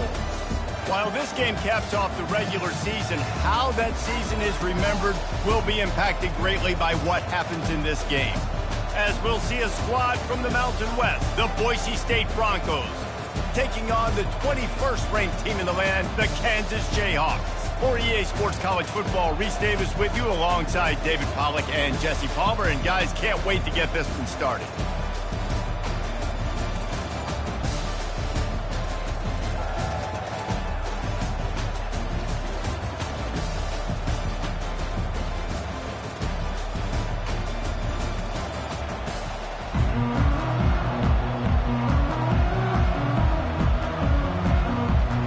Kickoff team on the field, ready to start this postseason classic. On the run from inside his own 5. He was hoping for something a little more dynamic, but they get him on the ground at the 20. The Broncos offense will take the first swing of the game. And this big fella can beat you in a number of different ways in the passing game, David. Yeah, so much fun to have a guy that I can rely on, that can beat guys over the middle of the field, that can beat man-to-man coverage. This guy's the ultimate weapon. And I love that this guy has an awesome catch radius. You don't have to be perfect as a quarterback when you throw to him. He can make you look good. They'll knock him down after a 6-yard gain to the 27. Well, it's plays like that that'll help this offense stay in rhythm all game long. If you can have that kind of success on first down running the football, it just opens up your entire playbook moving forward. 6-yard pickup on first down leaves him with 2nd and 4. Looking to pass, it's Nelson. Fires to the big fella. Really nice stop there from this senior leader. I'll say this, man, in college football you see a lot of bad tackling. You didn't see it right there. That was an awesome job. First off, being there at the point of attack, once the tight end made the catch, there was no doubt he was going down. Great job form tackle. Ball sitting right at the 30. It'll be 3rd and short. They'll try to pick it up on the ground. He's going to have enough to pick up the first down as they stop him at the 33-yard line. It's a really good sign if you're on offense here. You're putting it on your offensive line on 3rd down. Critical down and distance, opening drive of the game. Let those guys fire off, get a hat on a hat. You can run the ball, pick up the first. You're around midfield. And all things looking pretty good here early for this offense. They'll give it to him again. Got behind those pads and picked up 3 out to the 35. You know, runs like this oftentimes are like a boxer in a boxing match. Obviously, it's not a knockout punch, but these are body blows. And as the game goes on, these small gains are going to turn into longer runs. After the 3-yard pickup, they come to the line, 2nd and 7. The run from the shotgun. And they'll bring him to the ground after a short gain.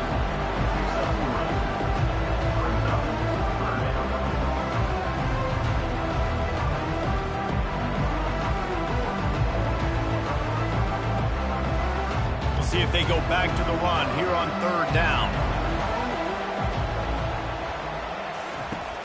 Off the play fake. Unloads to the wideout. Oh, they really could have used that catch there. Physical pass defense. It brings up a 4th down. Defense did a great job. 3rd and short on the opponent's side of the field. They're expecting quick throw. Everybody, they dug their heel on the ground. They're able to break on the ball, force the incompletion. The Broncos line up to punt it away. First time we've seen their punt team this afternoon.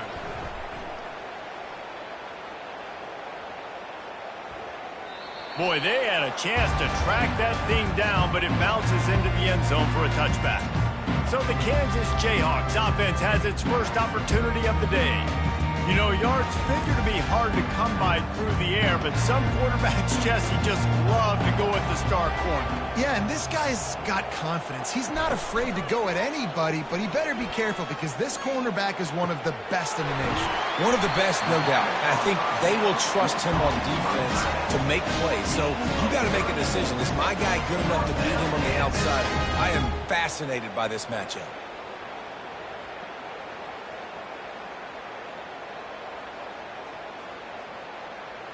That big explosive play carries them into plus territory. They'll snap it 1st and 10 from just across the 50. Looking for a gap. It's Neal. Not a whole lot of room there. 3 yards maybe, 2nd and 7. It's just so nice to know you can start off on first down with positive plays. Positive yards, hand the football off, set up a good second down. Got 3 on first down at 2nd and 7. The give to the back. He has an extensive juke library, and he exhausted it and still didn't pick up much.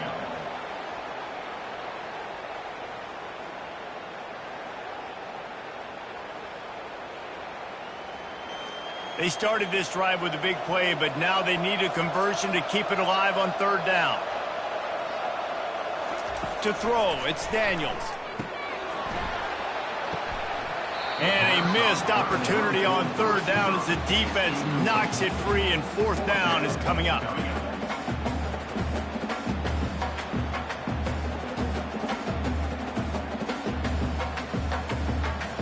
The Jayhawks will bring the punt team onto the field. He ought to be able to use his first punt to pin them deep. Able to keep them from getting a return, and the ball goes out of bounds. They're going to mark it right around the 20. Boise State has it back, ready to go to work on offense. That last drive won't go on the highlight reel after ending in a punt. They'd like to be more productive this time, David. And I think this offense has to be a little bit more balanced. Find a little balance between the run, Jesse, and working in that pass. And I think, too, David, it's just going to take a spark. It just takes one play to get this thing picked up and going. It's 1st and 10 from the 31.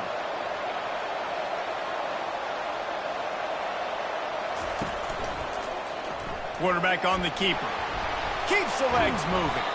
Just sort of a relentless run, getting everything that was available to him, and they'll mark him down at the 40. And this option attack can lull you to sleep sometimes. I mean, just so many things they can do off of it, and you just got to play responsibility, and you got to get them on the ground and make tackles. And that was a good job limiting the damage on that play with a nice tackle. On the run, it's Genty. And they'll bring him down, but not before he picks up the first down.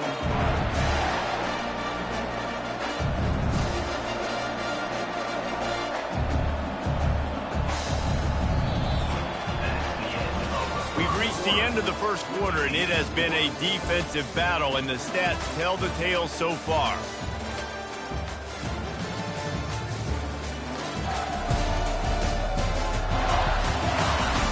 Let's see if the offenses can find a little rhythm here in the second. And the Broncos have it with a 1st and 10. To the ground. He's got it again.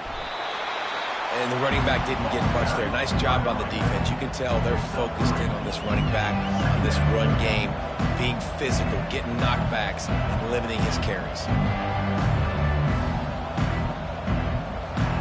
After the 3-yard pickup, they come to the line, 2nd and 7. One running back in the backfield, and he has it.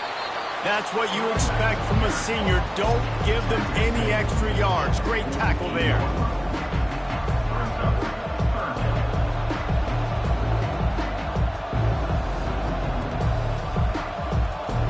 And now on 3rd down after that last run. To the air, it's Nelson. He lobs one high down the left side. And it slips through his fingers, incomplete. That would have been a huge gain if he could have held on. That's one thing this defense takes a lot of pride on. They like tackling the catch, and they like being around the ball. That time, he was in proximity to knock that thing loose. Nice physical play. The Broncos will punt it away on 4th down. A fairly short distance here toward the sidelines, not his best work. Kansas gets the ball back, and the Jayhawk offense is ready to go to work. They hope to be able to cash in on this drive, David, after having to punt it last time. Yeah, and I think this offense needs to start it with the first play. You need to be successful and productive on that first play, and it gets you in less predictable situations. No doubt, too. And don't you just feel like there's a little bit more sense of urgency on this drive? It just feels like they've got to be able to put some points up on the board. They got nothing on the last play. It's 2nd and 10.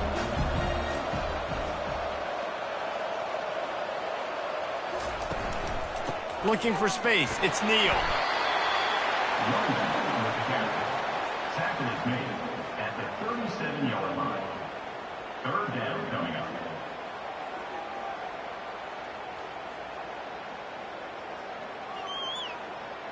They line up, and it is a long way to the sticks from here. On third down, he drops to throw. It's caught downfield. A quick tackle made, but he's got plenty for the first down. And you've seen these curl routes. This is a timing route. Understanding the ball's got to come out of my hand right when he hits the top of that curl. Nice job by the QB finding him. Nice catch. They've got it 1st and 10 at the 50. They'll put the tight end in motion. Leaves it with the back. And they picked up 9 on first down. It'll bring up 2nd and short. Coaches always harp about staying ahead of the chains, and when you can run with that type of efficiency on first down, man, you are doing just that. 9-yard pickup on first down, and now they can take a shot on 2nd and short. He'll keep it himself. Tackled, but he has a first down. This is an offense that has a chance to be one of the better rushing attacks in the country at the end of the year because of the athleticism of this quarterback. You're going to see this guy do damage with his legs this year.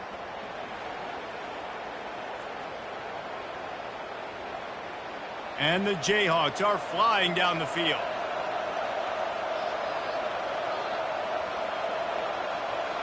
Dropping back, it's Daniels. He's got his man. And they'll finally catch up to him, but not before a big chunk of yardage is picked up. Good job by the receiver there, not to run into coverage, but to find a spot that the quarterback can throw him the ball. Yeah, on those types of routes, Reese, they say if you're looking, you're booking. So if that's man coverage, the receiver's staring at the quarterback all the way across the field.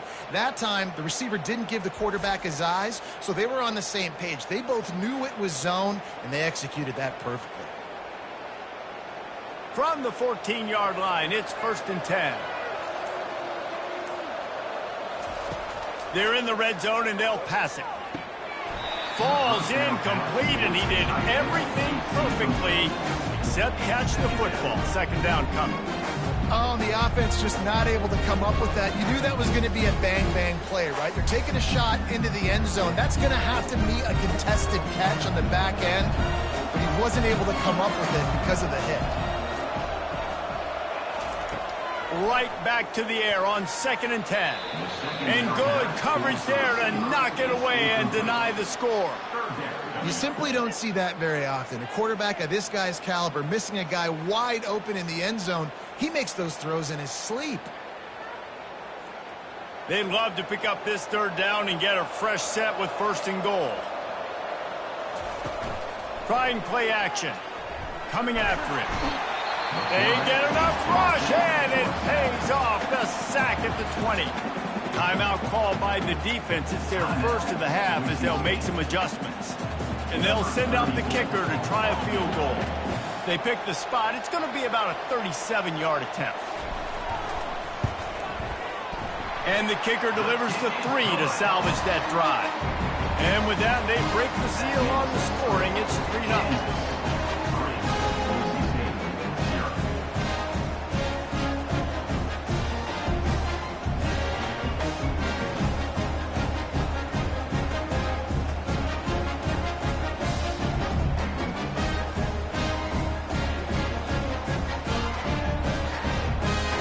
After putting up a 3-spot, the kickoff unit set to go. Here's the return from inside his 10. He was hoping for something a little more dynamic, but they get him on the ground at the 20. Boise State ready to send out that offense. Dropping back, it's Nelson. It's complete to the right. After the pickup of 9, it's 2nd and 1. Well, we knew coming into this game, this offense was going to try and get this receiver involved and get him involved early. So here they are just finding an easy completion.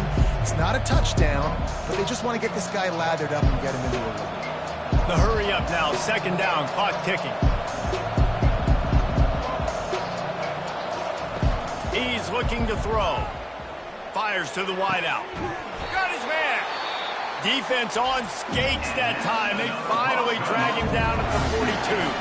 There's a timeout called as this offense tries to find a way to draw a little closer. Finally, this offense starting to show a little juice. They've got a 1st and 10. He's looking to throw it. Unloads to the wideout. And that pass is intercepted. Taking it the other way. And a big return after the INT sets up the offense for this possession. Defensive backs have tough jobs. I mean, you think about whether you play nickel, whether you play dime, whatever it is, you put more DBs on the field. It's more speed. It's more guys that can cover, but they also got to cover that ground. But to cover the ground and make the pick, a lot of times you don't see that. Superb effort by that guy. The Kansas offense returns to the field. They've got the lead here. Last time they settled for a field goal, but David got to find that balance between being aggressive and careful. And I think they'll take that. I got the lead, Palmer. I got the football. I got to take care of the football, put a nice drive together, and just get some kind of points on this drive. No doubt. Lots to be happy about right now if you're this team. I think for this one, though, on this drive, it's about finding the one-on-one matchups that are in your favor and then exploiting it. Throws to the wideout. Snags it. Perfectly thrown ball. Nice catch. Good tackle, but it's 1st and goal from the 5. Quick timeout call by the offense after the play. The Jayhawks trying to cash it in on 1st and goal. Looking to throw, it's Daniels. Got it. And he'll step out of bounds just short of the goal line. Almost a touchdown, but not in there yet. Yeah, and he runs a quick out route. And this is a timing route. Quarterback has to trust him, throw him the football. You can tell they've thrown this a time or two. Nice job, nice success. They've got it down to the 3. Now it's 2nd and goal.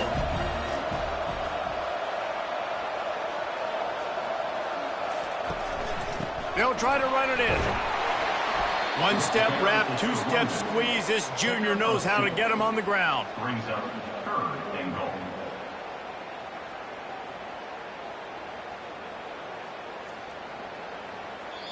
We've got a timeout in the waning seconds of the half. Maybe a chance to get off a couple more plays. And it's 3rd down, but they're going to go ahead and try the field goal and try to get points before the break. And it's right down the boulevard. That makes the score Kansas 6, Boise State 0.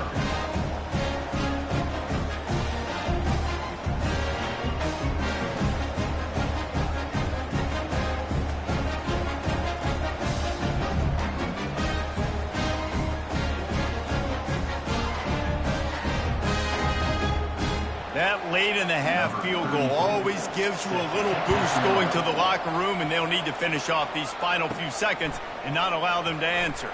From inside the 10-yard line, he'll bring it back. And he'll be brought down after a solid effort on that return. We've played 2 quarters here. Time to go to Kevin Connors in our halftime update.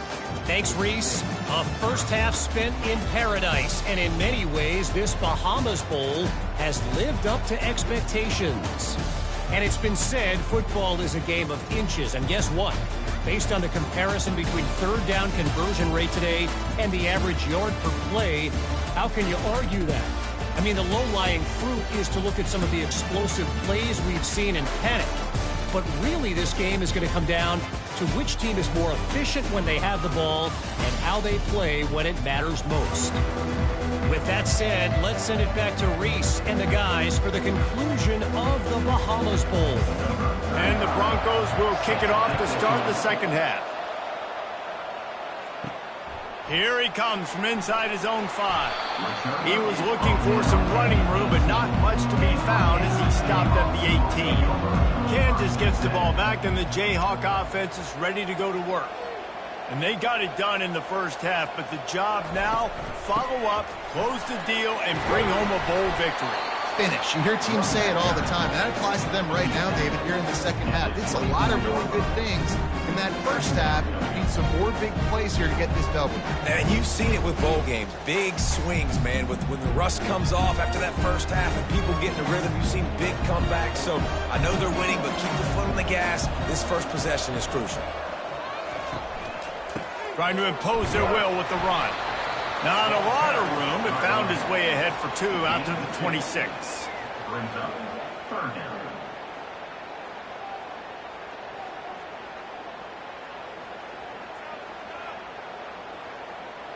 Now looking for that first down on 3rd and short from the 26.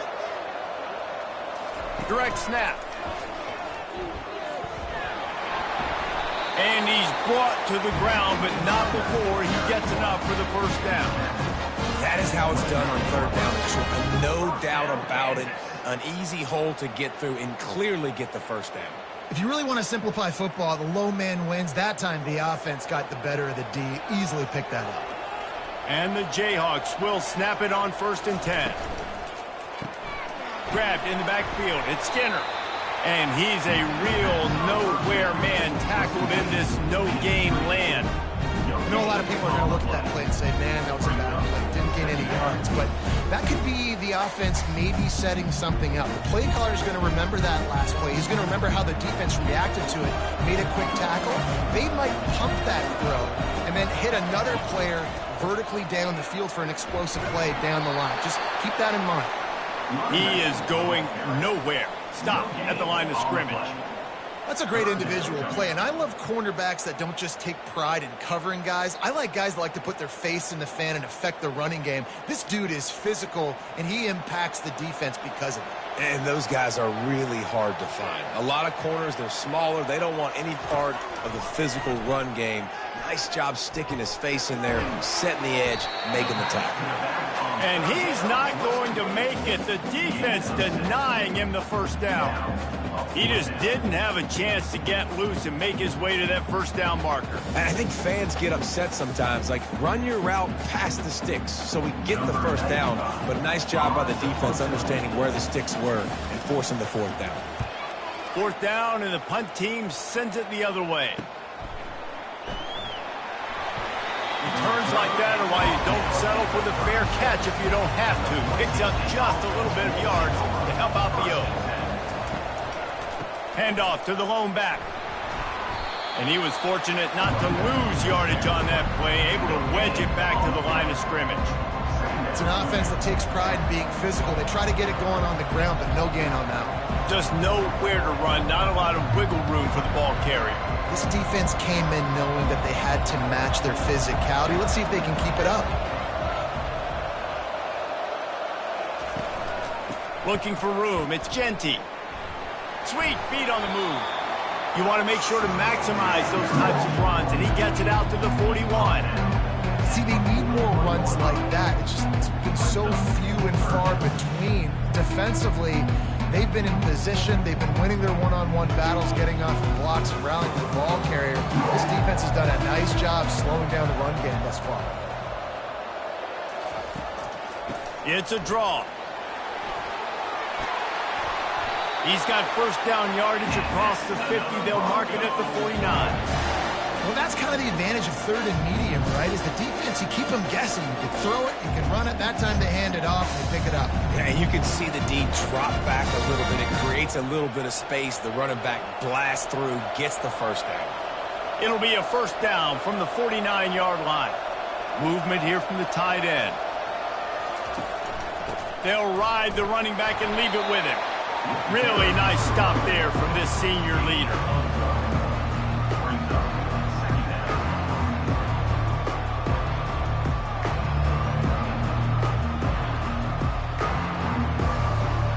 Didn't get much on first down. It's 2nd and 9. Here's the handoff. And a good, solid pickup before the defense cuts him down.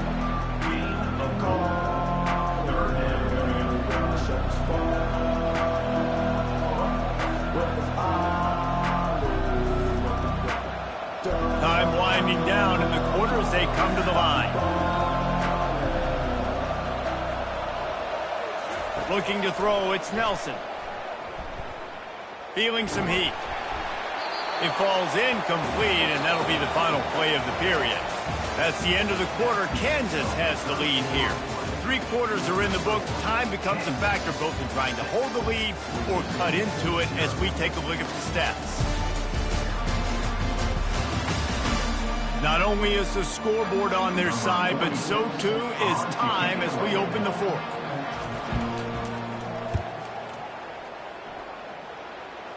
And they'll keep it away from the return man as the punt goes out of bounds. The Kansas offense returns to the field. They missed an opportunity to extend this lead the last time they had it, Jesse. Yeah, they got to be able to regain that momentum, right? Go back to what was working earlier on in this one. And David, to me, that starts with being the more physical team. Oh, I definitely agree. Being the more physical team, but understanding the situation of the game. You're still winning. You got the football back. Now put a nice drive together and execute. Line getting set on second down. Using his legs, it's Neal. Open space at the 25. And he was loose and in the open field and on his way. A tremendous pickup on that. Well, the defense didn't blitz. They didn't have everybody in gaps, and the offensive line took advantage at the point of attack, getting some push, opening up a hole, and the offense ripping off a nice run there. And here on first down, let's see if they keep it on the ground. He's going to pass. Hit hard as he released the ball on that first down pass, and it never had a chance. Another incompletion, and I've said that a lot, and these teams are just struggling. I mean, the offense just doesn't know what to do. Nothing's working. Ground game, throw game. It's kind of been a rock fight on both sides. Clock is under 4 minutes as they come to the line for second down. Quick touch pass to the receiver. And this one will be stopped for no gain. Got to give the defense credit. Watching film, anticipating. They knew that this offense had this play in their back pocket. They knew about the speed of this wide receiver in different ways they were going to try to get him involved. Everybody on defense on the same page, playing together. I love it. On third and long, he's going to have to throw for it. Makes the grab. And the defense makes the immediate tackle, but he has enough for the first down. Boy, the defense really needed to get off the field there, and they just couldn't do it, and it's a fresh set of downs. Man, that hurts. When you're trailing late in the ball game, you need those stops, and you get them to third down. You get them to those critical points. Now they get the first down. You don't have many left. You better get aggressive. They'll run it, trying to drain time off the clock. It's just simple. Simple first down run, showing your physicality, setting your offense up in a good spot.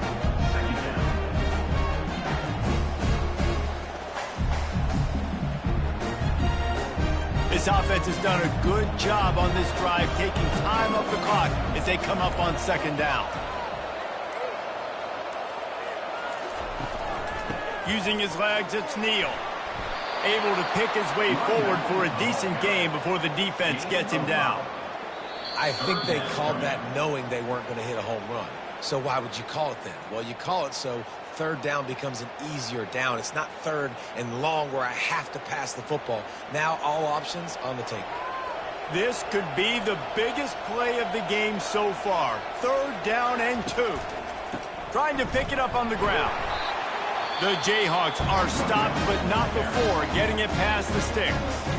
Timeout called there by the defense, desperate to get the ball back and save as much time as possible. They're lining up on 1st and 10 from the 38. Keeping it on the ground with the running back. He's dropped behind the line of scrimmage. That'll be a loss of 3. Quick timeout called by the defense, stopping the clock to save as much time as possible for their offense. Got some work to do after that last play, 2nd and 13. To the ground with the back. And the defense holds firm. No pickup at all on that play. Defense uses a timeout quickly, trying to get that ball back and preserve time for their offense. They'll snap it for the 10th time on this drive, but they need a chunk on 3rd and long. They'll go to the ground. He's knocked down in the backfield. He'll lose a couple. great team defense on that run play. Everybody doing their job. People winning their one-on-ones, D linemen staying in their gaps, linebackers and DBs filling. You just can't do it better. And the Jayhawks send out the punt unit. In punt formation to kick it away.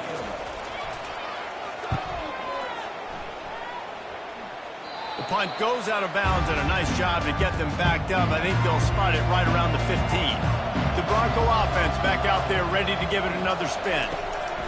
Wants to throw on first down. Quickly complete. That kind of play will get a drive started or help your field position. They've got it at the 27. And you've created some great momentum, getting the stop, forcing the punt, now getting it back to your offense. Your offense starting to get in a groove.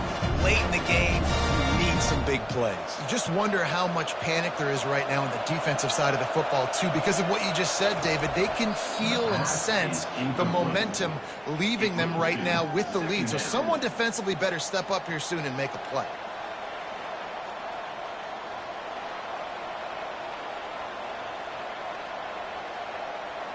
They've got to move quickly here. Still a chance, but they've got to force the ball down the field. Off play action. Fires to the wideout. He had that one slip to the ground, and if he had held on, that might have been a wrap. Instead, it'll be third down. Third and long, defense knows the pass is coming, so they're going to have guys with their eyes on the QB, but they're going to try to get to him with pressure, pinning their ears back. If you're on offense, you might be thinking blitz here. Better get rid of this one quick. Wide receiver now comes in motion. On third and long, trying to have a big completion here. It's complete. Hit the afterburners, kid.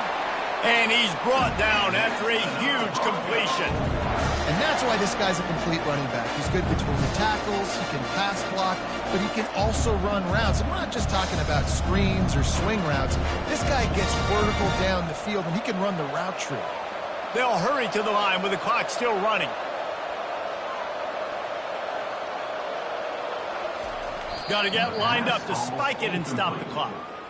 Brings up second down.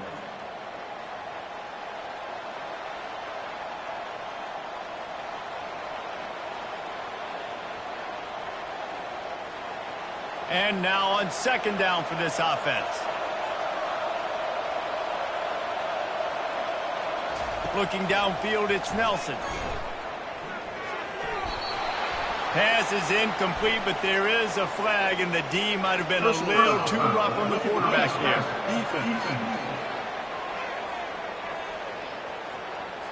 An ill-advised play by that defender as he makes contact with the quarterback well after the throw, and it'll cost his defense.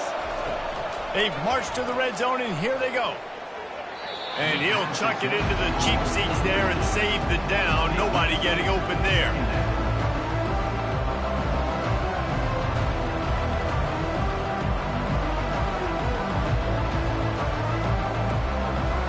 Going to work in the red zone, they can't pick up the first down without getting it into the end zone.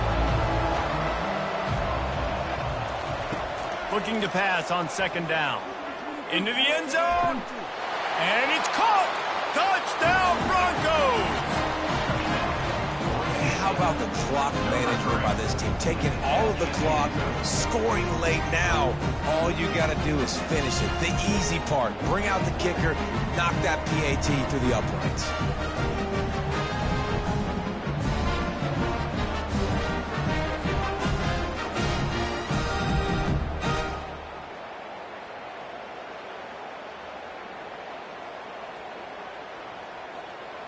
Ready to try the point after. They'll call timeout with 9 seconds left on the clock. On to attempt the try.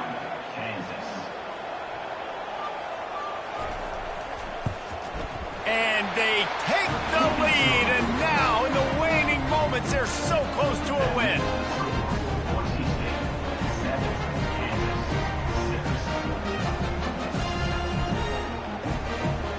Almost ready to kick it away after scoring the touchdown. From inside the 10, here he comes. He was looking for some running room, but not much to be found as he stopped at the 18. He'll come out throwing on first down.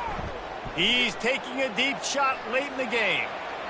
And the pass is incomplete, and the ball game is over, and this will be a game of what might have been.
Hello, everyone, and welcome to beautiful Nassau, Bahamas, for what is an annual tradition, the Bahamas Bowl.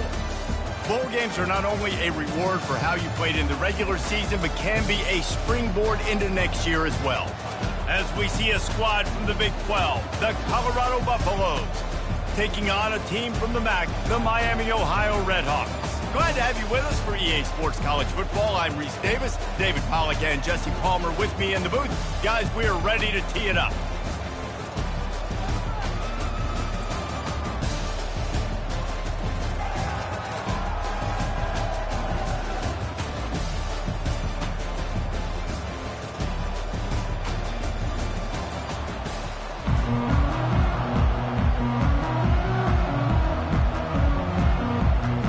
Kickoff team is out there ready to get this bowl game underway.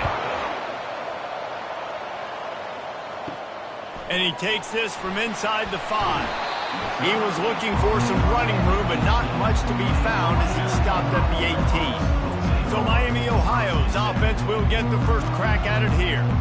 And here's the man they rally around, and he has earned that type of respect, David. You dang right. You earn it by doing it, and he's done it at such a high level. Everyone believes in this young man, and Palmer, there's a reason why. You're right, David. He's been in the big moments, and he's won the big games. This guy delivers when the game is on the line. Yeah, and the running back didn't get much here, but, you know, you clearly want to always establish the tempo, run the football, be consistent, make that defense physically meet the challenge. Got 3 on first down. It's 2nd and 7. From the gun, the running back looking for room. They bring him down, and he's going to lose a yard on that one. Well, you live by the blitz, you die by the blitz. That time, the defense called it at the perfect time. The linebacker able to make the stop on a short gain. And from the offense's perspective, that's probably making a little something out of nothing. So already they've hit a speed bump on this opening drive. It's 3rd and 8. Unloads to the wideout. And this is going to be incomplete on 3rd. 3rd and long situations are really hard to convert. The defense knows it's going to be passed. The pass rushers are getting upfield. You're under pressure. You don't have timing. And as a result now, 4th down. And the Redhawks will send out the punt unit. This will be their first punt of the afternoon.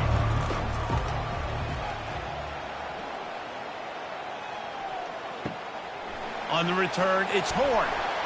They'll put a stop to that return as he gets it up to the 41-yard line. So the Colorado Buffaloes offense will have its first possession of the game. And if these two guys wind up getting matched up, David, we'll see what wins, speed or force. Yeah, and you love to be physical and set the tone, and this linebacker does that consistently. Now, Jesse, keeping up with the speed on the other side, that's a different animal. Might be different, but we're going to see this receiver work underneath on some drag routes. You better be careful. You do not want to get caught in the wash against this linebacker. And the Buffaloes headed quickly to the line.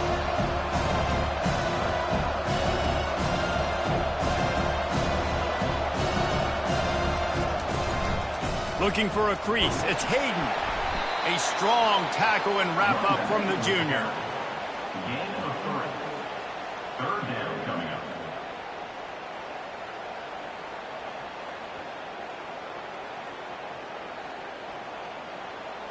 Got quite a ways to go to keep this drive going. It's 3rd down from the 45. Back to throw, it's Sanders. They're trying to get to him. Finds the tight end. They make the stop, but not before they do their work up top and pick up a first down. Ever since they invented the forward pass, the tight ends have been running the drag and getting the first down. I think it's because the tight ends is so much versatility. You know, they can block and stay in the formation, or they can release and come out. But either way, if the quarterback's patient, most of the time, that drag route's going to come over.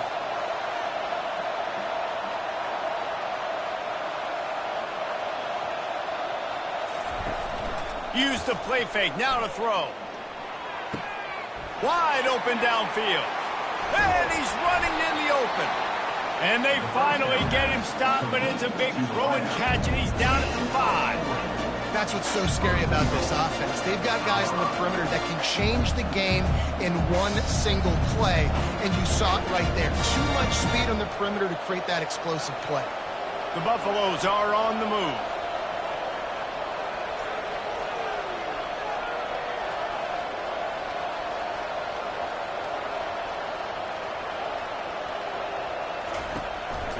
Looks as if he's going to run it. And he got nothing, and the line of scrimmage is still the 5-yard line.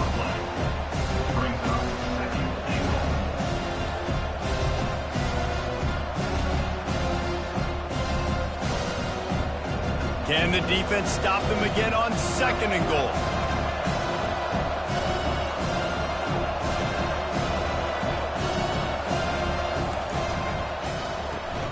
Using the quick game.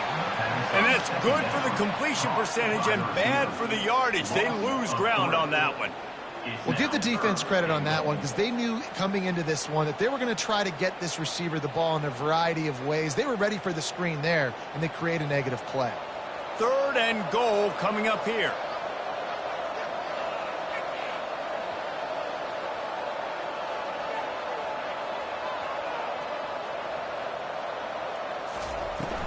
They'll run play action.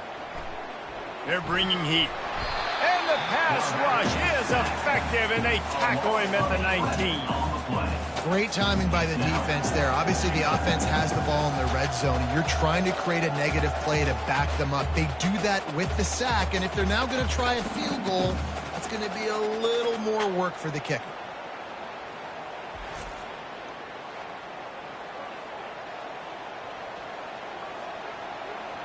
And now on 4th down, they'll try a field goal. The kicker will reach for a 36-yard attempt. It's good. And that'll put the first points of the game on the board. It's 3-0.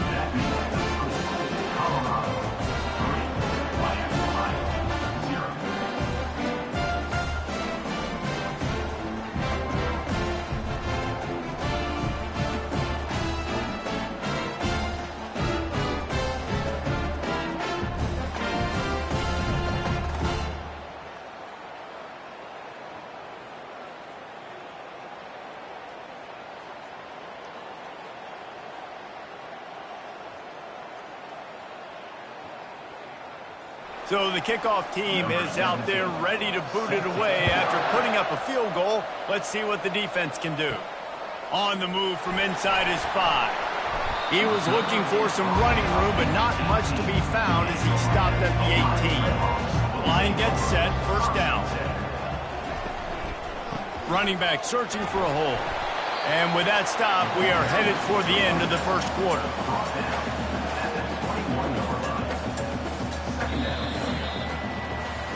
Guys, Colorado has the lead here. We put one in the books. Let's have a look at our game summary.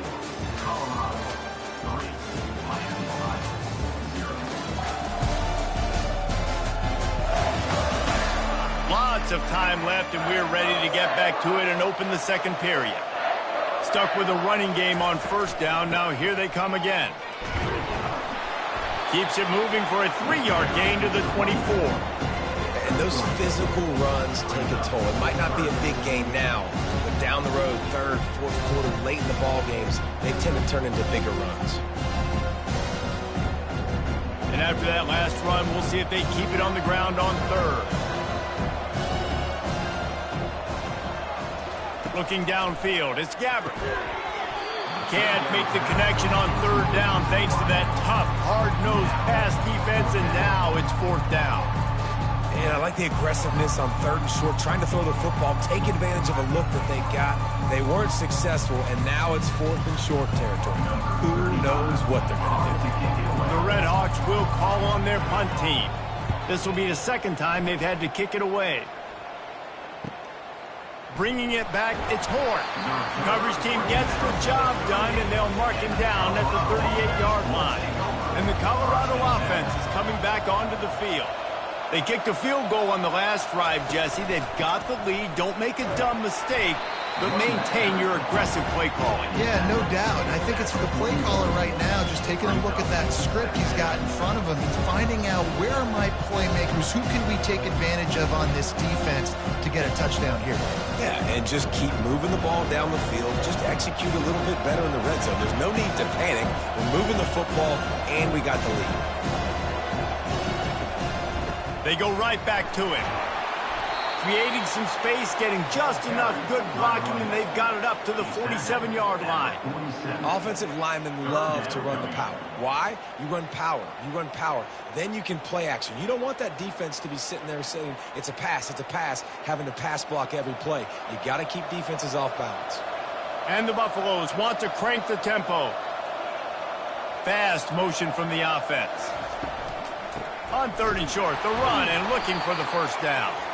Brought to the ground, but not before getting enough for the first down. And that's so tough as a defense because they only got to get inches. But I got to find a way to somehow get a knockback. Stop the running back's feet right there. I couldn't do it. He gets downhill just enough, and he gets the first down. It's a good job, too, there on 3rd down by the offense because a major statistic in football in terms of winning and losing is how good are you at staying on the field, keeping drives alive. Whether it's 3rd and long or 3rd and injured, you just have to go execute. They do it. Keep pounding away at this defense and make them play the run. If you can get this many a chunk, they're going to have to commit more guys to the box, more guys to the run. Then you open it up for the passing. They can really be aggressive after that last play at 2nd and 3. They've been running it, but now the pass. He's got an open man. And he was loose and in the open field and on his way. A tremendous pickup on that one. All right, 2nd quarter, getting closer to the half. Offense is still having a lot of success stringing some first downs together. Defense is going to need to figure something out before they get to halftime. And the Buffaloes are moving quickly down the field.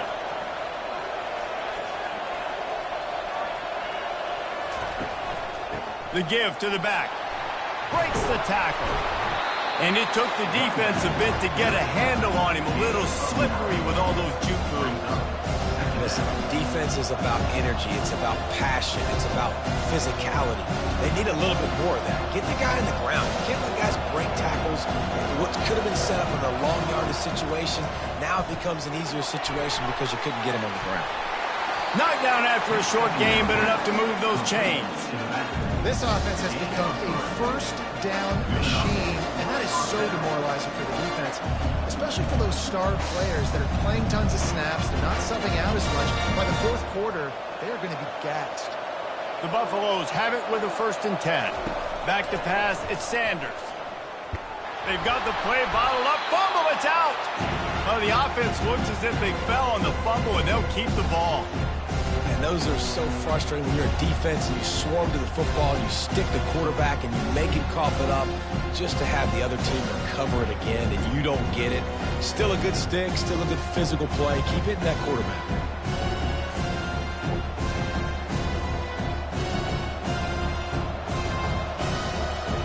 Operating in the red zone here on 2nd down.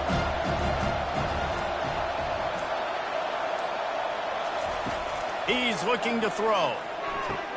And he's got it! Touchdown, Bucks! And how about the offense? They spread them out. Everybody spread wide. Easier to read a defense when you do that. They find the matchup they want, and they get rewarded with the score.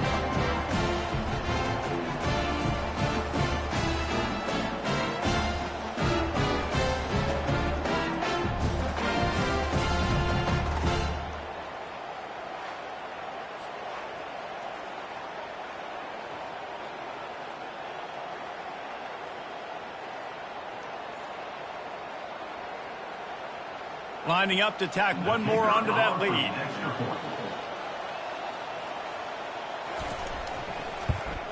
And with the extra point, they're now up by a touchdown and a field goal at 10. They took it 64 yards right down the field. And they top it off with a 14-yard pass for the touchdown. The kickoff team on the field as they'll send this one away. From inside his own 10, let's see what he gets. Not a lot of space to be found. Good hustle by the coverage team, and they stop him at the 21. Guys, we'll see what this Redhawks offense can get done this time. Not a lot of time left here in the half. Let's see if they can cut into this lead.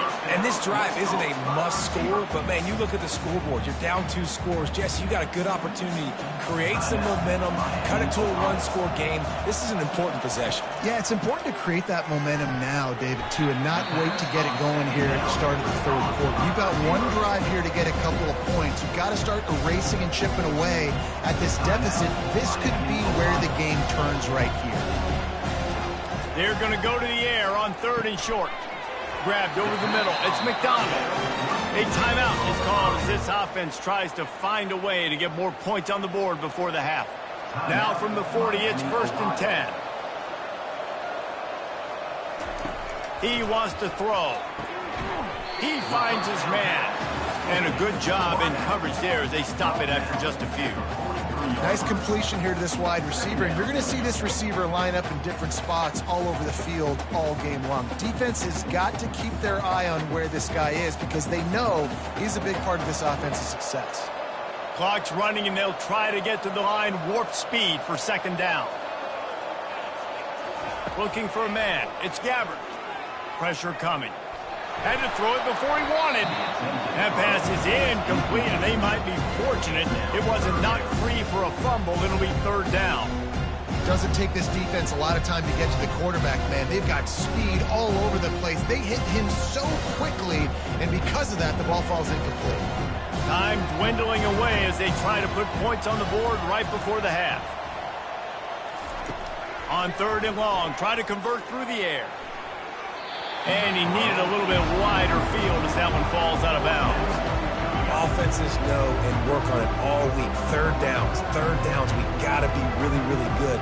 This offense not good on this 3rd down. It could come back to bite them. One more snap coming before halftime.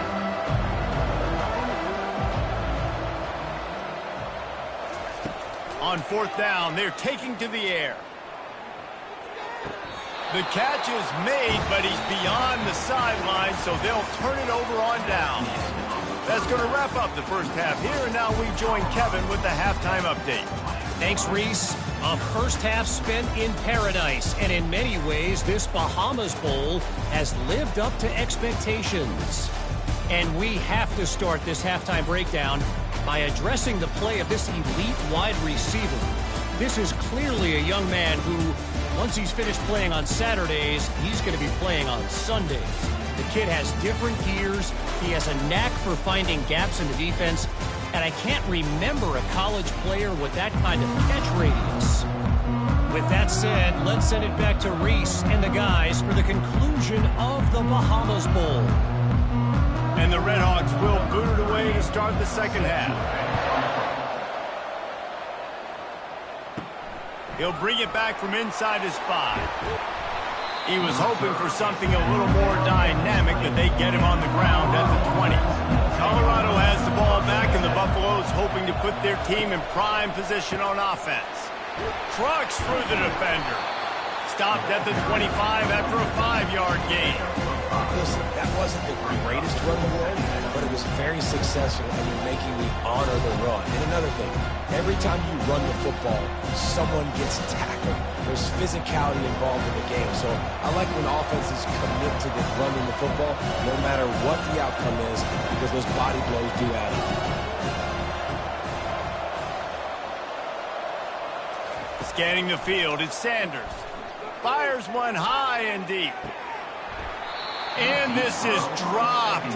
Incomplete pass. He had a huge gain in his fingers, and he couldn't hold on. This quarterback has been struggling to find a rhythm in this game so far. Didn't have a ton of success in the first half, so here he is trying to ignite the offense with a deep shot, but they're not able to come away with the completion. They'll try to move the chains on 3rd and short from the 25. Catch in the middle, it's Hunter. And he's brought down at the 40-yard line, and that'll be a first down.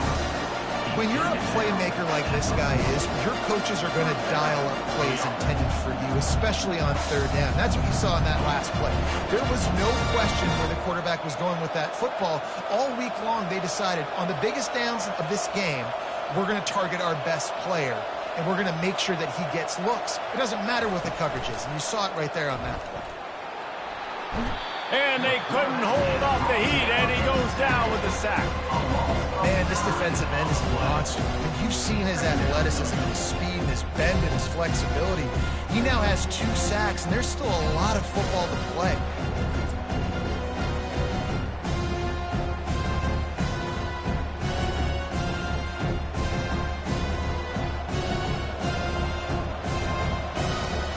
Big first down sack for the defense. Brings up second down. Grabbed behind the line. It's Hunter. And he goes out of bounds after coming up with positive yardage there. I like the decision by the quarterback here. Just get the ball out of your hands, get it to your playmaker. A lot of times he'll dance and make even bigger plays than he did here, but it was still a positive game. And the Buffaloes racing to the line in the hurry-up.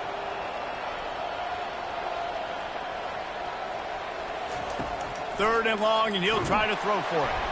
Nowhere to go, and the ball is loose. Now the defense has got it, and they're going the other way. And there's so much skill to these returns. As soon as you get the football, man, watch the defensive guys turn into blockers and understanding how to follow your blockers. And he did everything right except for getting the end zone. Got it inside the 5-yard line. Now set up the offense for great field position.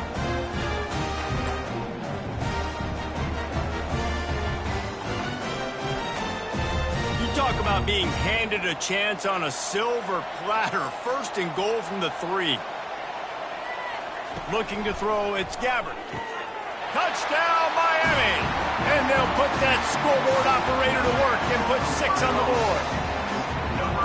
Great example of how a second half can really change everything for a team. No doubt. First half looked bad. It looked like it was bleak. It looked like it was ugly. But now you're starting to get it turned around. More drives like this is what's needed.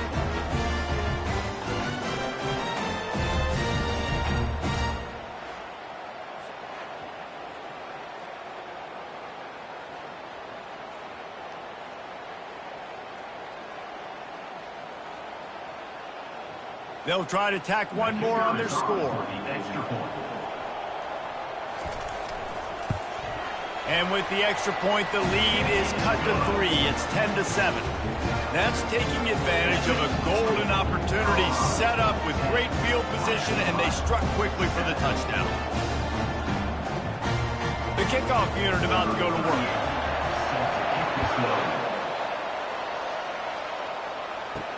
He'll start the return inside his 5. And they'll haul down the returner to start us on the next drive. And the Colorado offense is coming back onto the field. That last fumble proved to be costly as they cashed it in for a touchdown. Yeah, and so this defense now is juiced. They're excited and ready to go. So this offense, David, they've got to get something going. Yeah, those turnovers can be contagious, man. It gets you excited, and then when your offense takes it down the field and does something with it, this offense better be ready to play against a motivated defense.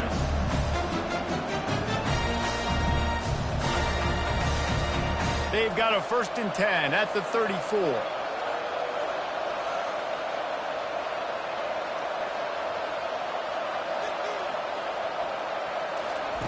Looking to move it through the air. Quick strike complete. And that defense doesn't allow a cutback, and they get him out of bounds after a short gain. My old coach said you'll never go broke taking a profit. Take what's there, take the positive yards, and never complain. And the Buffaloes in the hurry-up.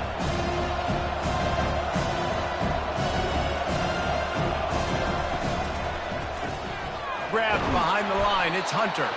And the defense settled in to stop that one for a short gain. He's brought down at the 41-yard line. 3rd down coming up.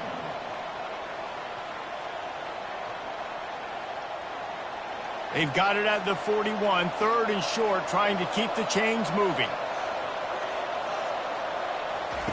He wants to throw it again.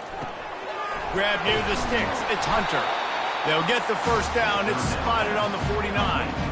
He might have expected to see this DB up in his receiver's kitchen. Instead, nice little zone, and they pick up the first. Man, offenses are getting so good, Reese, at seeing the holes in the zone, knowing you're in zone, knowing where to sit down, how to make it an easy pitch and catch for the quarterback, and that's what it was on 3rd and short.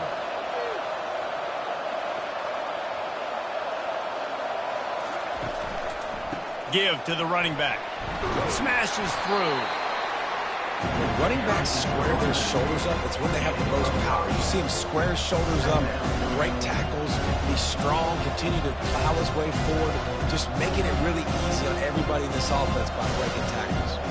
Halfway there on first down, it's 2nd and 5.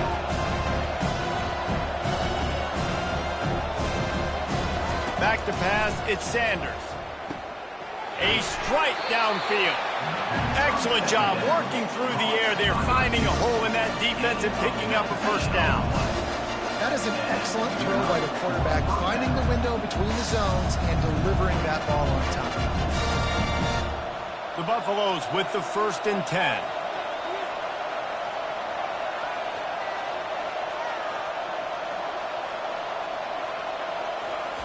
He's looking to throw it. Fires deep toward the end zone. And it's caught. Touchdown, Buffaloes.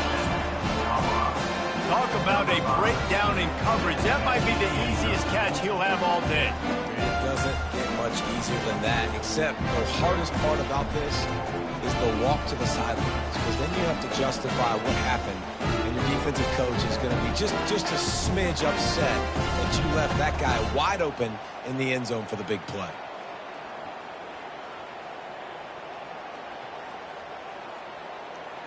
They'll try to add another to their lead.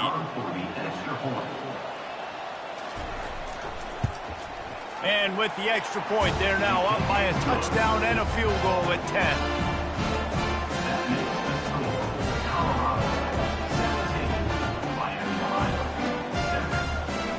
The kickoff team takes the field to boot this one away.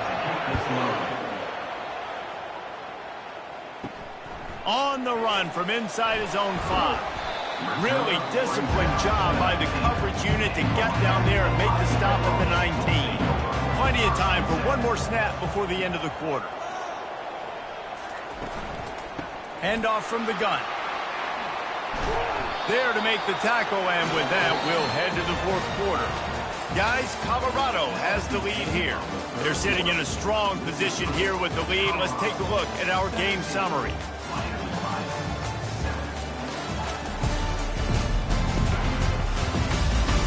One quarter to go, and might we have the makings of a classic 4th quarter finish.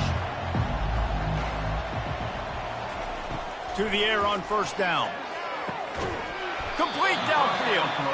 And he's knocked down immediately, but not before he moves the chains. This is the moment for this offense to put a drive together. It doesn't matter what's happened up to the point of this game, but you're trailing right now. You got to put some points up on the board. This is where all 11 guys need to be playing together as one. To the air, it's Gabbert. Getting some heat. That pressure got to him, and he just had to chuck it out of bounds.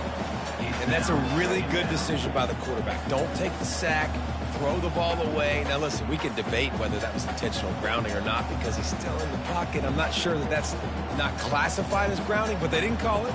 So, you know what? Nice throwaway, QB. He'll try it again on 2nd and 10. Got his man quickly. And they'll finally get him down after a terrific pickup. Yeah, when you run those drag routes, it just takes a little bit of know-how. And when I say that, the receiver's got to understand, find space. My quarterback's going to find me. He's looking for that space at the same time. Nice throw, nice catch. Way to get the first down. From the 47-yard line on 1st and 10. Use the play fake, now to throw. He lofts one down the sideline. Makes the catch down the right side. They bring him down, but he's got a 1st and goal from the 10. What a beautiful throw and catch on this play, and I love the job the receiver did tracking the ball in the air. Nice job of locating the throw and then hauling it in. The Red Hawks moving quickly to the line.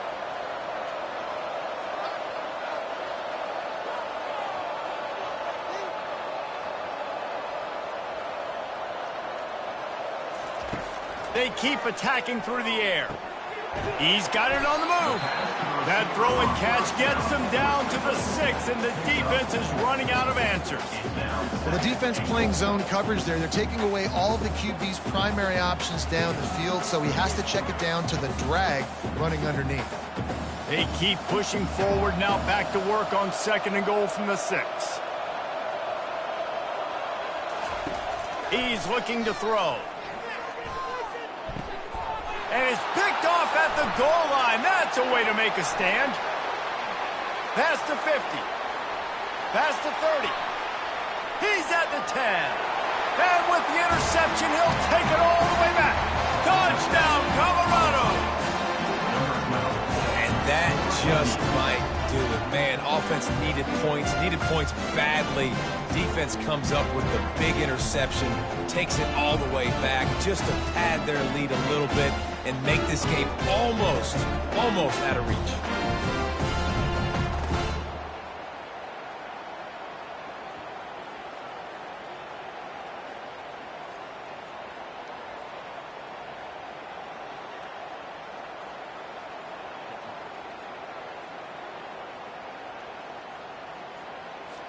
Lining up to add another. Kicker on for the extra point.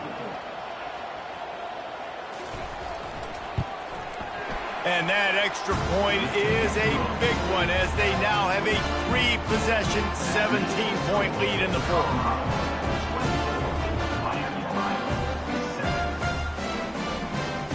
They're lining up to kick it off after the pick 6, and that defense will come out feeling it. He'll bring it back looking for help. And they'll get him on the ground as the offense comes out to start the next drive. Looking for a productive play on 1st down. Wants to throw. It's Gabbert. Gets it out quickly. This offense has their work cut out for them, man, because the coverage has been so tight. And if you're not throwing to the sideline or you're not getting past the sticks, this defense is going to tackle you inbounds like they just did on that last play and bleed the clock. Now on 2nd down.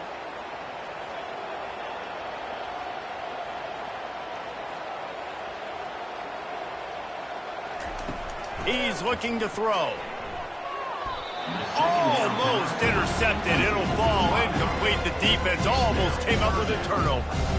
And it's just been that kind of day for this quarterback and this offense, guys. They have never been able to get into a rhythm throwing the football. Timing's been off. Accuracy hasn't been great. We've seen some drops. Just not in sync. And that's why they find themselves trailing by a lot right here late in the game. The throw to the outside is complete. He's run out of bounds, but a big play on that one, and it'll be a 1st down. Well, look, that wasn't a touchdown, but that was a massive play for this offense. They needed some momentum. They needed to find a rhythm, and what better way than converting on 3rd down. Awesome job by the quarterback getting through his progression. Trying to find his man on 1st down. How about that play to get a hand in there and force the incompletion? And that's just the kind of game it's been for this quarterback and this offense. You got a great game plan all week long. You're watching it throughout practice. You think you're going to have a chance to light up the scoreboard, but they're just not able to hook up. You've got to give this defense a ton of credit. They've done a great job in coverage. They've been breaking on passes. They've had their number, and that's why they're leading by as much as they are. After the incompletion, they go back up top. All kinds of room to throw that one in there. Touchdown, Redhawks!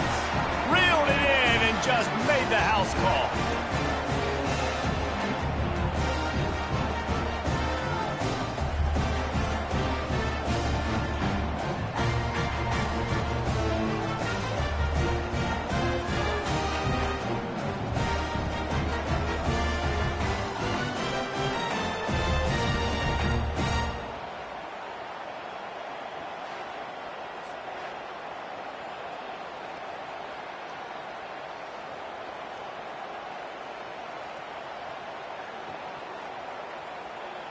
Now they'll line up for what they hope is automatic. And the PAT will draw them 1 point closer. A very efficient 5-play scoring drive. And they cap things off with a big play up top, going 63 yards to the house. They are running out of time here. They need to get the ball back. They'll line up for the onside kick.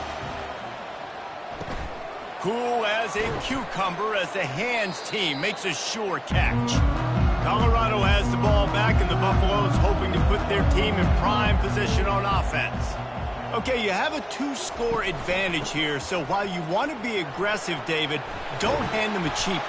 Dang right. I'm not being reckless. I can still be aggressive, but a punt is not the worst thing, Jesse, in this situation in the fourth quarter. You're right, David. You don't want to be reckless. So as a play caller here, let's dial up some things you know your quarterback sees well in the passing game. The offense showing motion from the tight end, trying to get a read on the D. We'll give him a couple on that one. 2nd and 8 coming up. Timeout called there by the defense, desperate to get the ball back and save as much time as possible. They'll be perfectly content to go right back to the ground here on 2nd and 8. They'll run it to keep this clock grinding. Quick timeout called by the defense, stopping the clock to save as much time as possible for their offense. And just a great job by the defense being stout, right? That's your job. Be stout up front, stuff in the run play, make them get in more passing situations, but do not let them run the football. That's 101. Stop the run first. Really nice run. Rips off 6 on the play, but it brings up a 4th and 2. Brings up 4th down.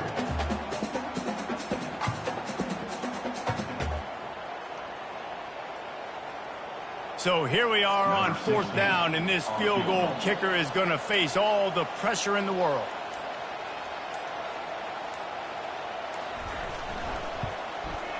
Smashes it between the uprights. And now the lead is extended a little further. 27, Miami, Ohio. 14.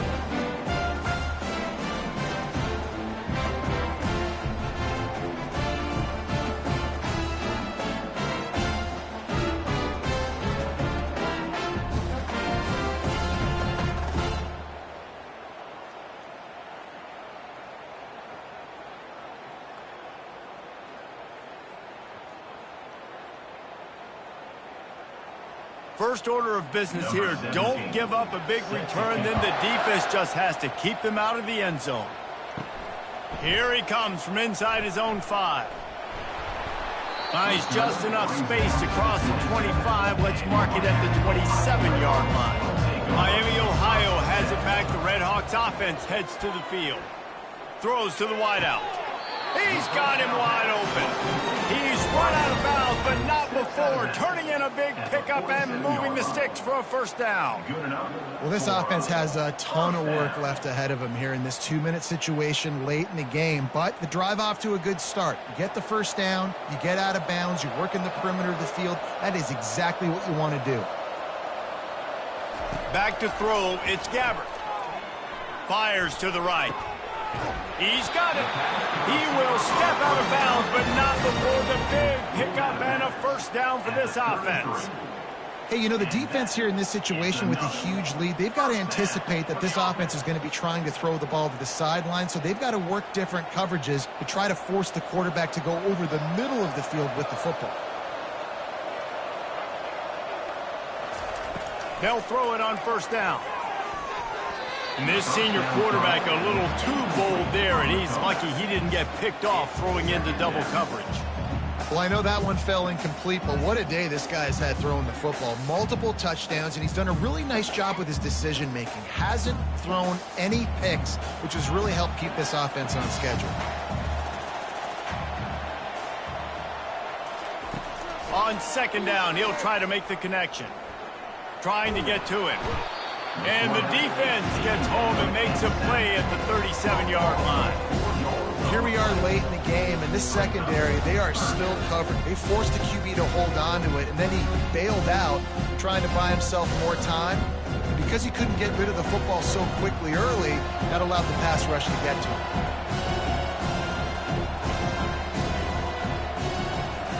And quickly to the line of scrimmage, they spike it and stop the clock. Now, a 4th down.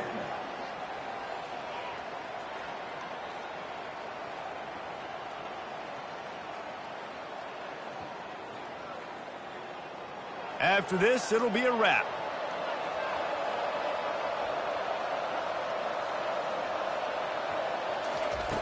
On fourth down, trying to find his man. It's incomplete, and they desperately needed to keep that drive going, and they couldn't make the connection. And with the game all but decided, this quarterback will take a knee.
Hello, everyone, and welcome to beautiful Nassau, Bahamas, for what is an annual tradition, the Bahamas Bowl. Weeks of additional practice and prep for bowl games not only can set the tone for what we're going to see in this game, but for what might be in store next season as well.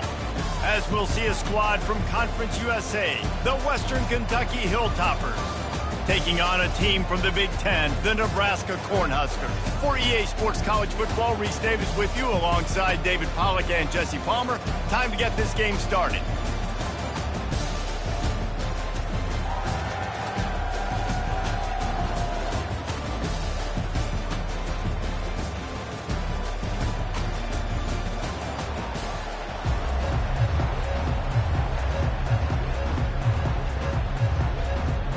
Kickoff team out there ready to tee it up in this bowl game. And he takes this from inside the 5. He was looking for some running room, but not much to be found as he stopped at the 18. The Cornhuskers offense will get the first swing of the game. And there he is. To this team's fans, he is a heroic figure. He is the guy who can lead them to the promised land. This guy has been in big games, in big moments, and he's delivered for his football team. It never seems like a situation is just too big for him. This obviously is a huge game. I cannot wait to see this guy compete. And offenses want to continue to feature the run. They want balance. Even if it's not super successful, you can take it little bit at a time just to keep that defense honest. After the 3-yard pickup, they come to the line, 2nd and 7. To the air, it's Raiola. Gets it out fast. He's really close to that first down marker, but they stop him just a bit short. You see it more and more. Smaller wide receivers, I don't care about their size anymore. I put them in the slot. I let them get a good matchup. They're so quick, people can't get their hands on them. They make plays, and I feed them the football. These are guys that have a lot of catches throughout a season. They'll go with a direct snap. Really nice job to get it past the sticks, pick up the first down at the 30. And I think on that last run play on 3rd down here early in the game, they're making a statement that we believe we're the more physical team and we're going to run the football even if you know it's coming at you. Nice job. They've got the ball at midfield. I expect to see more run plays coming up. Right back to the well. Just working and poking and prodding and finding his way up to the 36. Listen, I know that's not a huge gain, but those run plays add up. They make you tackle the back every single play. Physically, you have to get some guy on the ground. It takes its toll throughout a 4th quarter game. Got 6 on first down. Now a lot of options on 2nd and 4. The give to the tailback. And he throws hands with that strong, stiff arm, but still not a lot of running room there.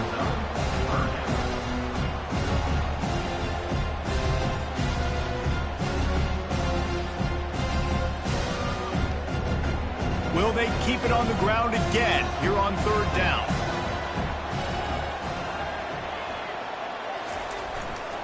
They'll try to power their way ahead. Dragged down to the turf, but not before getting the first down. You know, they pride themselves on being physical at the point of attack, dominating at the line of scrimmage. Nice job there picking up the first down.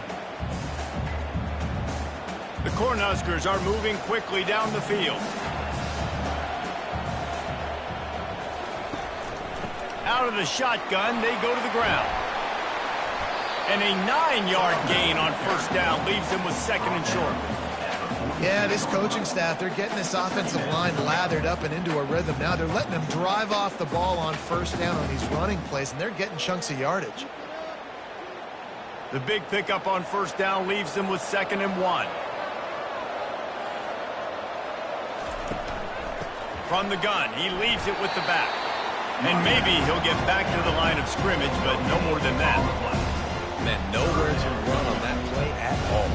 About all you can say is do better. That's the problem. Are they able to do better? And that's why you keep trying things, right? Keep trying to get on the perimeter, running up the middle, try different things to see what you do right. They'll try to get the edge on the left. The Huskers have enough for the first down. 3rd and short, just what the doctor ordered. Toss play, good job up front by the offensive line, getting a bit of a push, and they get the first down. And the Huskers getting set on 1st and 10.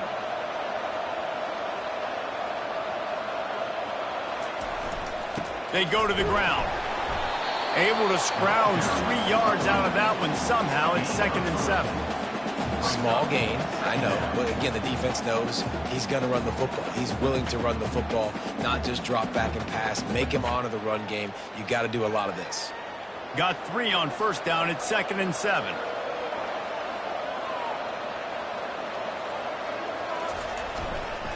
The handoff to Johnson. 1-step wrap, 2-step squeeze. This junior knows how to get him on the ground. I like feeding my guy. I like getting my running back touches, feeding the ball so he can break some of those big runs. But I'm also okay with these little ones. Set the tone, stay balanced. They're about to get through their entire opening script of plays. This is the 11th play of the drive. 3rd down coming up. Got it in the middle. It's Banks. They are on the move as they pick up the first down. They'll spot it at the 28.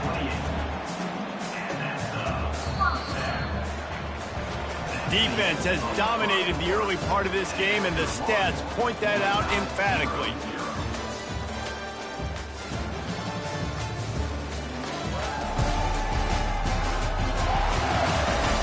Both sides trying to find a little rhythm and efficiency and move the ball some here as we start the 2nd quarter.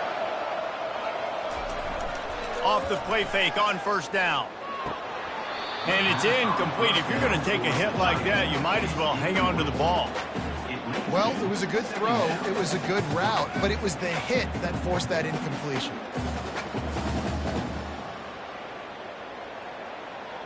Offense gets set for 2nd down.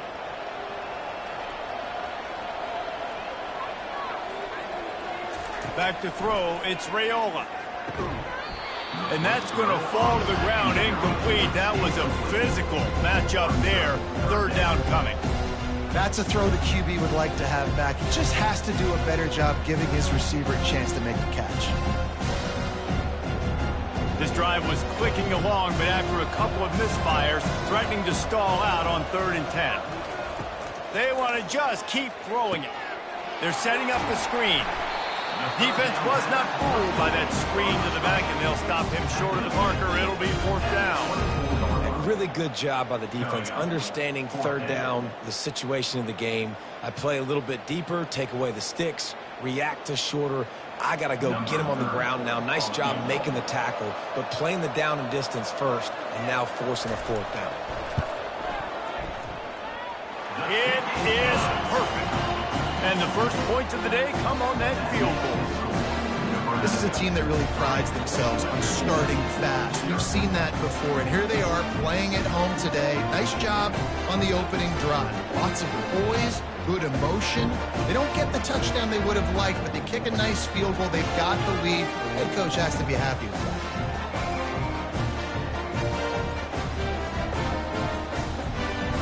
After putting 3 on the board, the kickoff unit ready to go.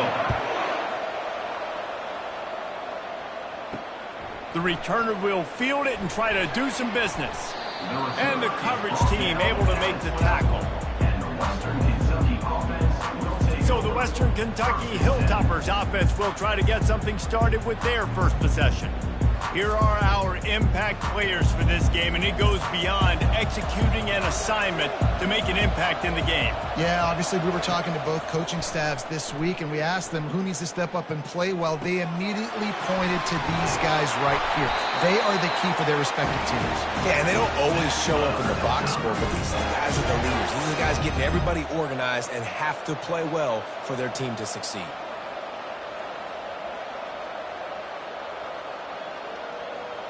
First and 10 from their own 24-yard line.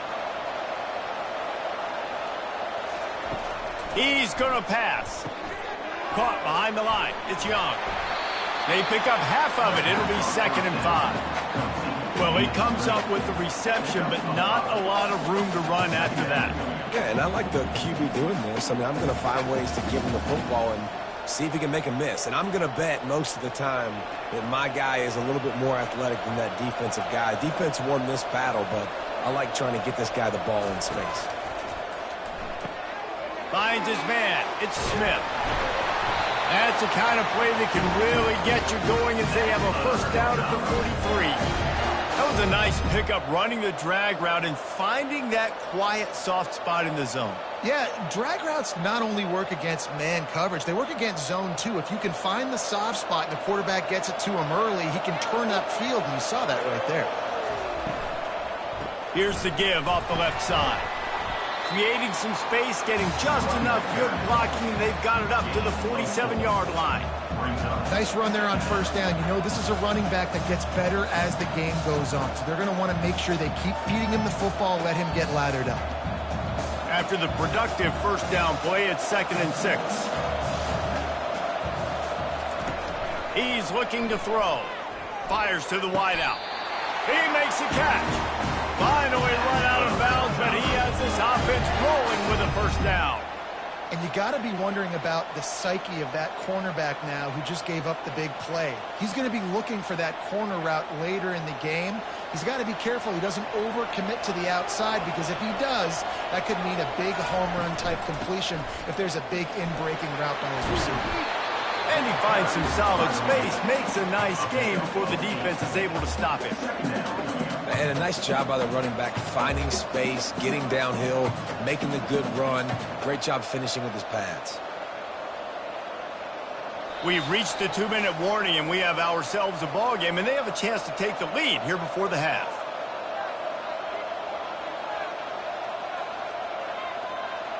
Let's see what they've got on 2nd down. He's looking to throw. He's got his man. And they reacted well to the completion, but it was too late to keep him from getting the first down. You know, oftentimes these slot receivers, they're not the biggest guys in the world, but they're really good at finding the open spaces in the middle of the field. And you saw that guy attack the defense in the perfect spot, making life easy for his QB. Looking to go up top on first down. Working that left side now. They get him down after he makes the catch.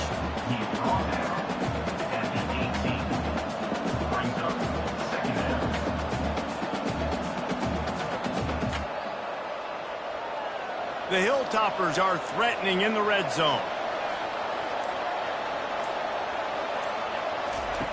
On 2nd down, wants to throw. And it'll be incomplete. This defense is physical and pass deep.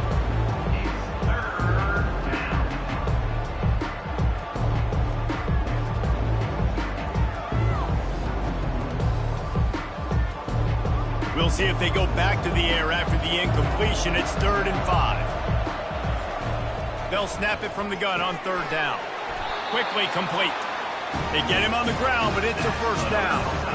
They pick up the 1st down on the drag route. Good job by the receiver knowing it was man coverage. If he's looking, he's booking. He gave his quarterback the eyes right away that says, hey, I'm not stopping. Put it out in front of me. I'm getting this 1st down. And the Hilltoppers will line it up on 1st and 10. He wants to throw. Fires to the end zone. Almost intercepted. They took a shot on 1st down and just about turned the thing over. And that is a huge missed opportunity for the quarterback. You've got your guy wide open in the end zone. You're not under pressure. You just got to hit him. That ball got away. That's one he'd like to have back. Going to work on 2nd down in the red zone, and still some ground to cover to pick up that 1st down. After the incompletion, back to the passing game. He snares it in the end zone. Touchdown, WKU. And I just love the execution by this offense. Late in the half, man, you want to take the lead. You want to get that momentum on your side, and they do it. They finish it with the passing game. I'll tell you what, keep that passing game up. You can keep this lead, keep the momentum, and keep putting up numbers.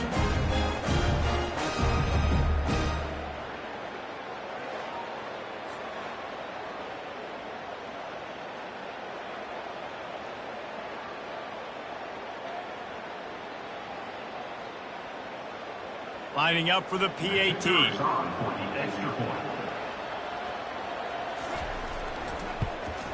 And the extra point makes it 7-3.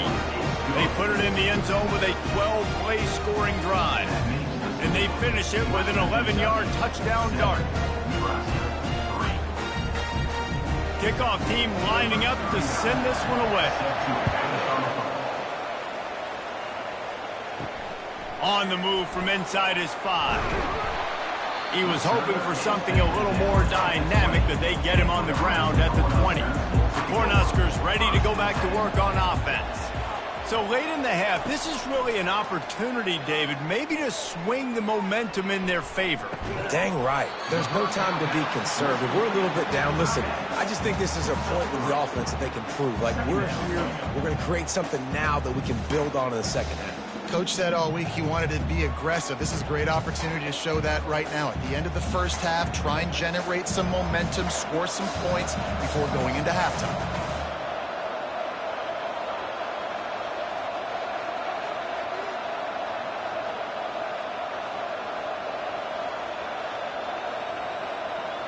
To the air, it's Raiola. He's going for the big play. Pass is incomplete, and that's going to do it for the 1st half. 1st half in the books. Time now to join Kevin Connors in our halftime update. Thanks, Reese. A 1st half spent in paradise, and in many ways, this Bahamas Bowl has lived up to expectations. And I get it. A lot of coaches will say the difference between winning and losing comes down to stopping big plays and getting big plays. But if you ask me, it's more about how good you are on 3rd down and how efficient you are in keeping drives alive. Those two stats can help you break the will of even the best defenses and help you come out on top. With that said, let's send it back to Reese and the guys for the conclusion of the Bahamas Bowl. The Cornhuskers will try to kick this one deep to get things underway in the 2nd half. He'll bring it back from inside his 5. Didn't find any crease in that kickoff coverage, and he'll be stopped at the 17. The Hilltopper offense comes onto the field again. Wants to throw on 1st down off the play fake. And the defense makes a play, sacking him back at the 10. And I think this team knew going into halftime trailing, their defense was going to have to step up here in the 2nd half. And on the very 1st play of the 3rd quarter, they get a sack. That is good news for this defense.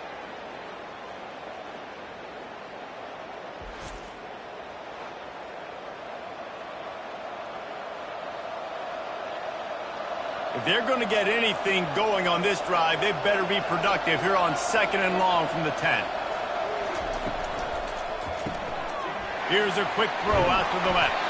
They bring him down, but a solid pickup to put them in position to pick up a 1st down.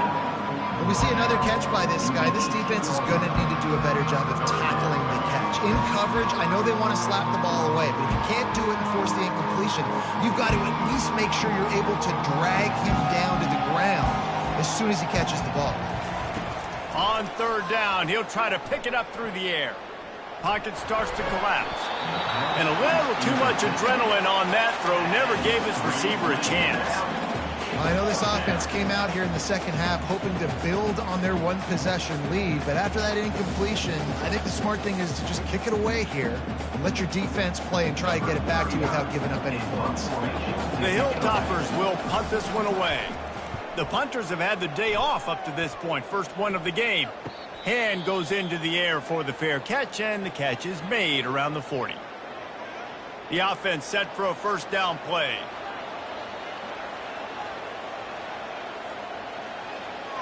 They move the tight end all over. They'll give it to the back. Shakes off the defender. You know, it's so important for offenses to want to keep third downs manageable. The way you do that is by having success like that, running the football on first down. After the 3-yard pickup, they come to the line, 2nd and 7.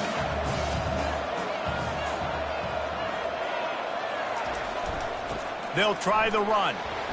Continuing to churn and move it forward, and they're closing in on midfield. It's down at the 48.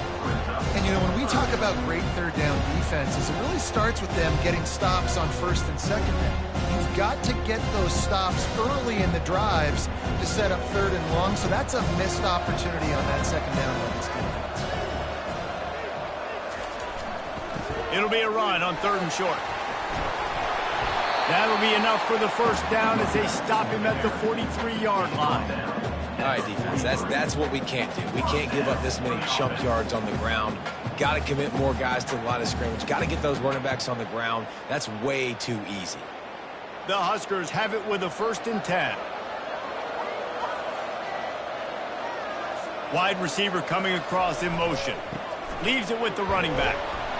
Showing off that power as he plows ahead to the 38. I think tackling is about effort most of the time. It's about how much passion, how much physicality you can bring to get your guy on the ground. Refuse not to get him on the ground. That's not a big back. You got to get that guy on the ground. You can't let him pick up an extra couple yards and stay ahead of the sticks. The give out of the gun. Here it is trying to flex the muscle. They get him down at the 34 after a pickup of 4. I think you run that play so you stay out of 3rd and long. 3rd and long is not where an offense ever wants to thrive. 3rd and medium, hey, I'm good with that. So you run that play to make sure you're set up for a good 3rd down. Offense breaks the huddle on 3rd down. To the ground to try to move the chains. Really nice job to convert that 3rd down, and they've got it at the 33. 3rd and inches, everybody knows what's coming, but it's so dang hard to stop it. And you better get penetration with that defensive line. They didn't do a good enough job. Running back falls forward and does his job. And the Huskers are on the move. Comes out throwing on 1st down. Using the quick game. You know, the beautiful thing about being a quarterback is you can throw a little drag route, and they can take it 60. When you got fast playmakers on the outside that you can get the ball in their hands really quickly, great things can happen. 1-yard passes can turn into 60. It's beautiful to be quarterback. Inside a minute to go here in the 3rd. Looking for a man. It's Raiola. Receiver looks it in. It's complete. Good job running that route to get past the sticks because he got nothing after the catch.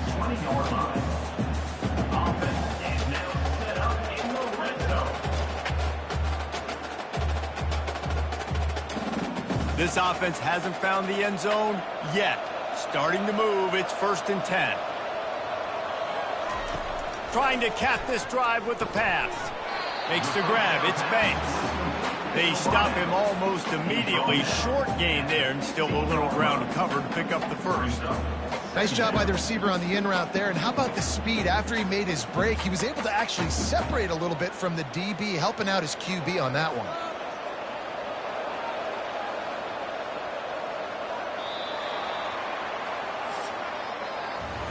That's the end of the quarter. Western Kentucky is on top. They've built a cushion. They've got a nice lead. Now the task is finish the deal as you take a look at the third quarter stats. One more period to go to see who can make the winning plays and come home with the victory. They'll line up for a second down play. They'll leave it with him. Tackled after picking up the first down. Wow, the running back there showing you his skill set as he's able to rip off that one for a first down.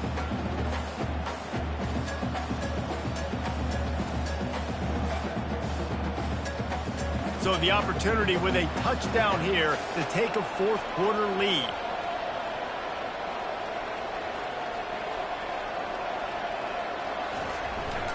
They'll keep it on the ground for first and goal. He's got it down to the 1-yard line right on the doorstep of Pater. Listen, you got to be able to know what play to call and what hole to go through. Like the line blocks for a certain hole. Good job getting through the hole, getting what was blocked, getting a nice positive gain, making your situation really good on the next down. Looking for just one more yard. It's second and goal. On the ground. He works his way ever closer all the way down to the 1-yard line. Well, he gets tackled down at the 1-yard line, so offensively, do you feel confident enough on third here trying to hand it off again? Yeah, and I'm taking both these downs, and I'm coming downhill. I'm running the football, trying to get this in the end zone. I only got a yard to go. I got to be physical. They want to run this quarterback. Touchdown, Nebraska! They move on top here in the fourth. Man, I love this offense, being able to run the football late in the game when it matters and punch it in for the touchdown, and more importantly, take the lead.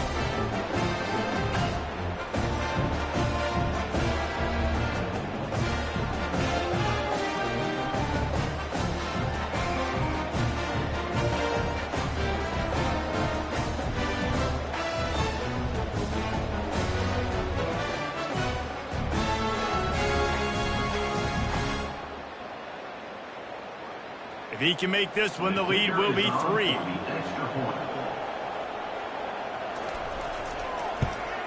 And it's good, and he's got the lead up to 3 late. Precise, relentless execution on that 13-play scoring drive. And they capped it off with a 1-yard plunge. Lining up to cover the kick after that touchdown drive. He'll start the return inside his 5. And the returner will be brought down. Here comes the Western Kentucky offense back onto the field. David, the punter got some work last time. They'd like to keep him on the sidelines in this drive. Yeah, it's not something you want to say very often. You don't want the punter out there. This offense needs to get back lathered up and get a little bit more of a rhythm. The best way to do that, identify where your best players are and just get them the football. Give these guys some touches to kickstart this offense. Good spot after that 7-yard pickup on first down. It's second and 3. He's looking to throw. Quick strike complete. A quick tackle made, but he's got plenty for the first down. Nice job there by the receiver on the out route, not telegraphing where he's going. He can't be peeking to the outside, giving the defender an opportunity to break on the ball. He kept his eyes right down the field. DB had no idea where he was going, and that helped make that completion a whole lot easier. Going up top on first down. Oh, he drops the football. He had him right down the gut of the field. Instead, it'll be second down. The black shirts have applied blackout conditions. There has been no electricity available for this offense. I mean, just suffocating. They're smothering this offense. They haven't done anything well yet. They can't run it. They can't throw it consistently. This defense is definitely reminiscent of those great Nebraska black shirt defenses in the past. And that had all the makings of bug meat windshield. But how about the little corner taking on the big tight end and keeping him from getting the first?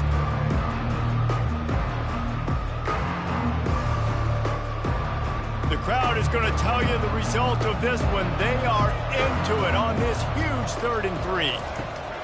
They'll try to pick up the first through the air. And he's knocked down immediately, but not before he moves the chains. And how about that third down? They go 5 wide. They'd spread the defense out, and at quarterback there, you're just trying to find your best one-on-one matchup. You're making a quick throw, and you're picking up the first to keep the drive going.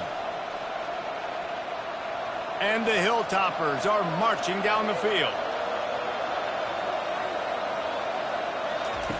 They'll throw it on first down. Just a short pass to the tight end. They make the stop, trying to pick up just a little bit at a time to get to that first down marker.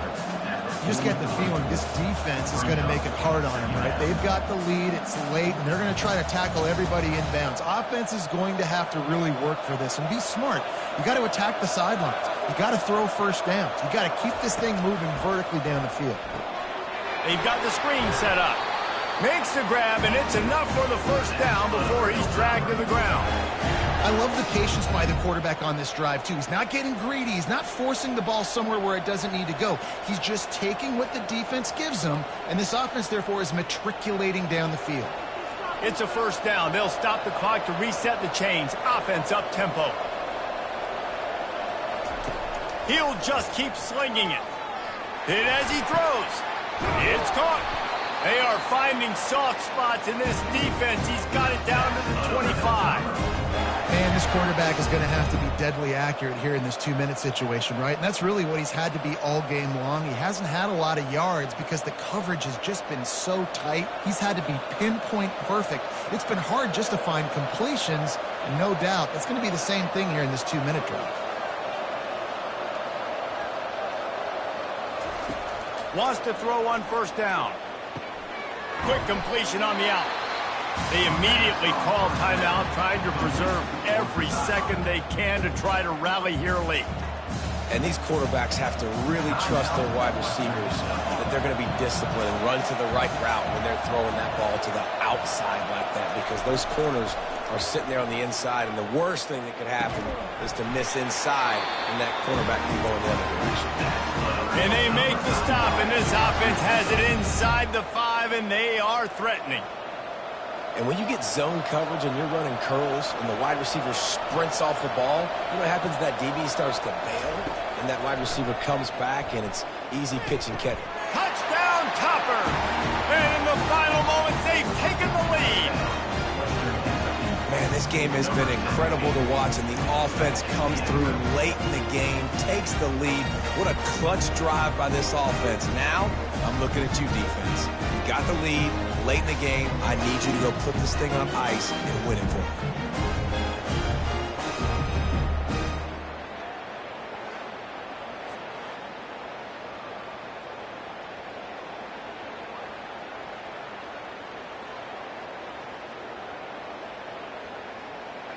Lining up to tack one more onto that lead. And the extra point is good, and every point counts. It's now a 4-point lead in the fourth.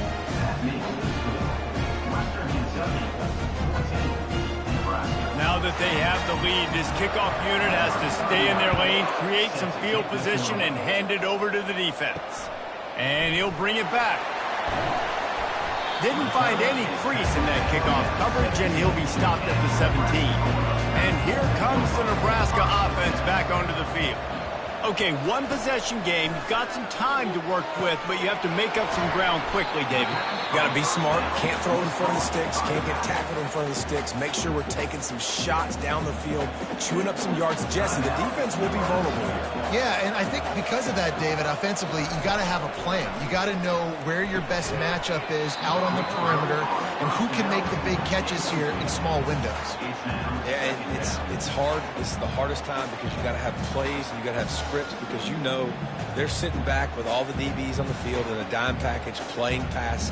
How can we get first downs? How can we complete passes and get out of bounds to try to save some of this clock as we move the ball down the field?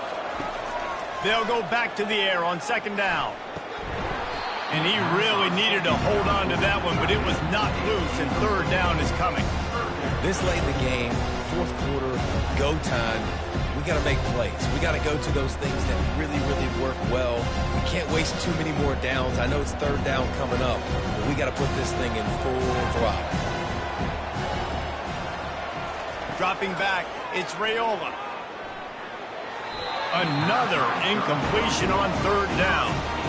After that incompletion, there is so much pressure now on this quarterback to come up with a big play. They need to score a touchdown. They need to keep this drive alive to have any shot at winning this game. But it all comes down to this play right here. And here we go, down to score. They'll go for it on fourth down. He'll go up top, maybe a deciding play here. Makes the grab well past the sticks. Timeout is called by the offense, 16 seconds left in the game. The Cornhuskers come to the line with a new set of downs. He'll come out throwing on first down. Makes a connection. They get the timeout called, 11 seconds remaining to play. They've moved to the 16. It's 1st and 10. They're looking to pass from the red zone. And that's just a flat misfire, not even close to his receiver. It comes down to this now. One final play to win it. This ball has got to get in the end zone somehow, some way. Who's going to step up? After the quarterback and receiver failed to hook up, they'll try it again on second down. He's looking to throw. He wants it all. It falls incomplete. He was trying to find his man for 6. Yeah, and that's fine. Listen, it's go time. Right now it's coming up on third down. You probably got 2 downs anyways. It's the 4th quarter. It's time for this QB to take charge. They were really starting to put a drive together. After a couple of incompletions, now they need a big play on 3rd and 10. From the gun, wants to pass. And the pass is incomplete, and the ball game is over, and this will be a game of what might have been.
Hello, everyone, and welcome to beautiful Nassau, Bahamas, for what is an annual tradition, the Bahamas Bowl. There's nothing quite like wrapping up a regular season with a bowl victory. It just leaves a good taste in your mouth going into the offseason. As we'll see, the number 15 team in the country, the Tennessee Volunteers, taking on a team from the Sun Belt, the Texas State Bobcats. For EA Sports College Football, I'm Reese Davis, David Pollack, and Jesse Palmer with me. Guys, it's time to get it going.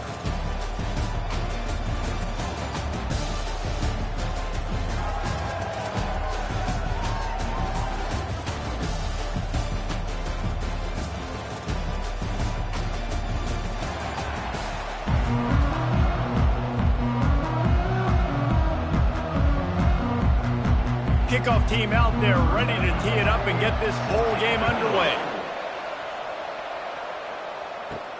On the run from inside his own 5. He was hoping for something a little more dynamic, but they get him on the ground at the 20. The Bobcats offense takes the field for the first time today. And not only is this guy the energy and the engine of the offense, there's a certain charisma that he has that sort of elevates everyone around him. He's got a moxie about him, Reese. It just seems like when he's in the huddle, he's got 10 other sets of eyeballs looking at him and believing in him to lead this offense down the field towards scoring points. This guy is a leader in every sense of the word.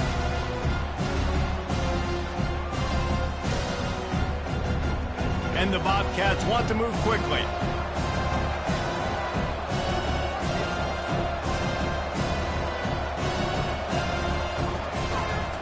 Just feeds the running back.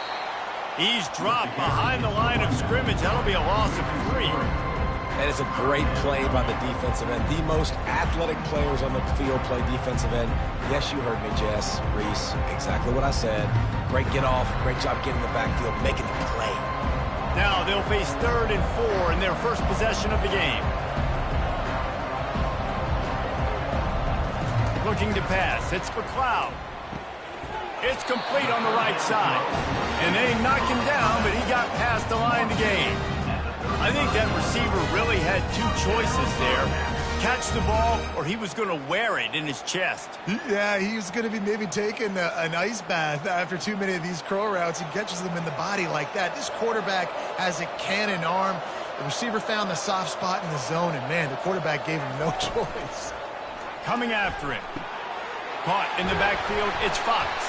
Makes the catch, and he's brought down. Well, I know the tight end did some good things after the catch, but got to give the quarterback credit to the location of the throw. Because he put it out in front of his big man, he was able to make the catch and accelerate, creating some distance there between him and the defense. Looking to push the pace with the no huddle. Wide out in motion. With jet sweep pass. Gets it to the 46-yard line. First down for this offense. Just went with something very easy, very reliable. Flip it forward, let your receiver do the rest. I only got to get a few yards. Nice job, nice execution. First down. The Bobcats have this offense rolling.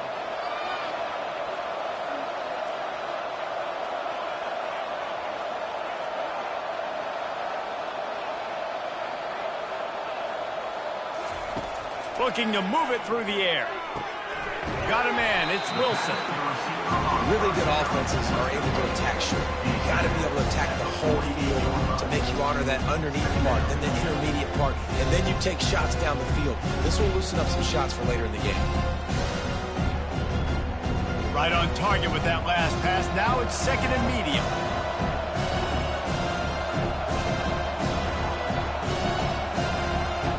Motion from the offense. Little touch pass to the receiver. He's brought down, but he went backwards after that completion, not the way they had it drawn up. I like offenses being creative. I'm not sure if that was the best place to call that play. I think this offense needs to think about just doing things a little bit more by the book. They've got a lot of good playmakers. You don't have to reinvent the wheel this early in the game.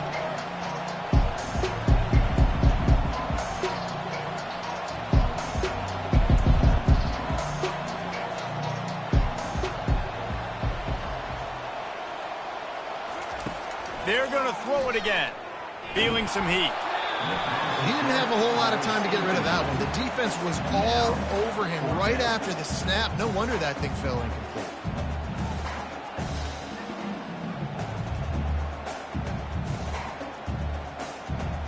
And the Bobcats decide to punt it away. First punt of the day, and he'd love to lock them up close to their goal line.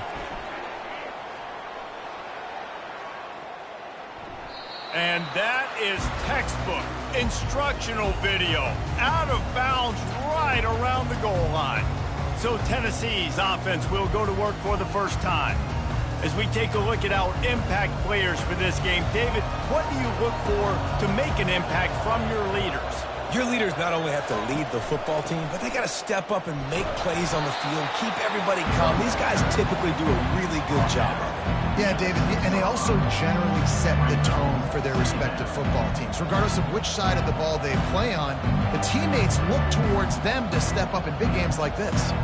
The Vols are in the hurry-up.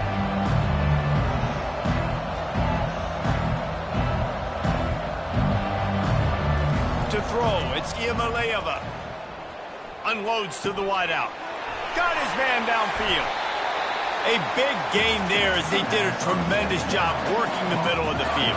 Yeah, and if you're going to complete that throw, Reese, quarterbacks have got to play with anticipation. You've got to get it out of your hands early and give your receiver an opportunity before the defense gets to the ball. Ball is at the 35. It's 1st and 10.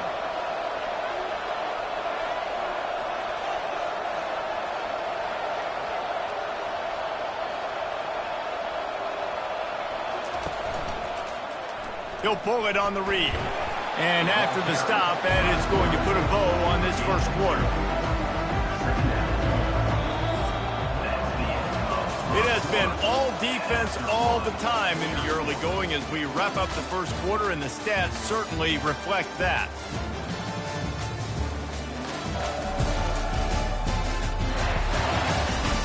Let's see if the offenses can find a little rhythm here in the second. Tried to pound it on first down, now back to the line.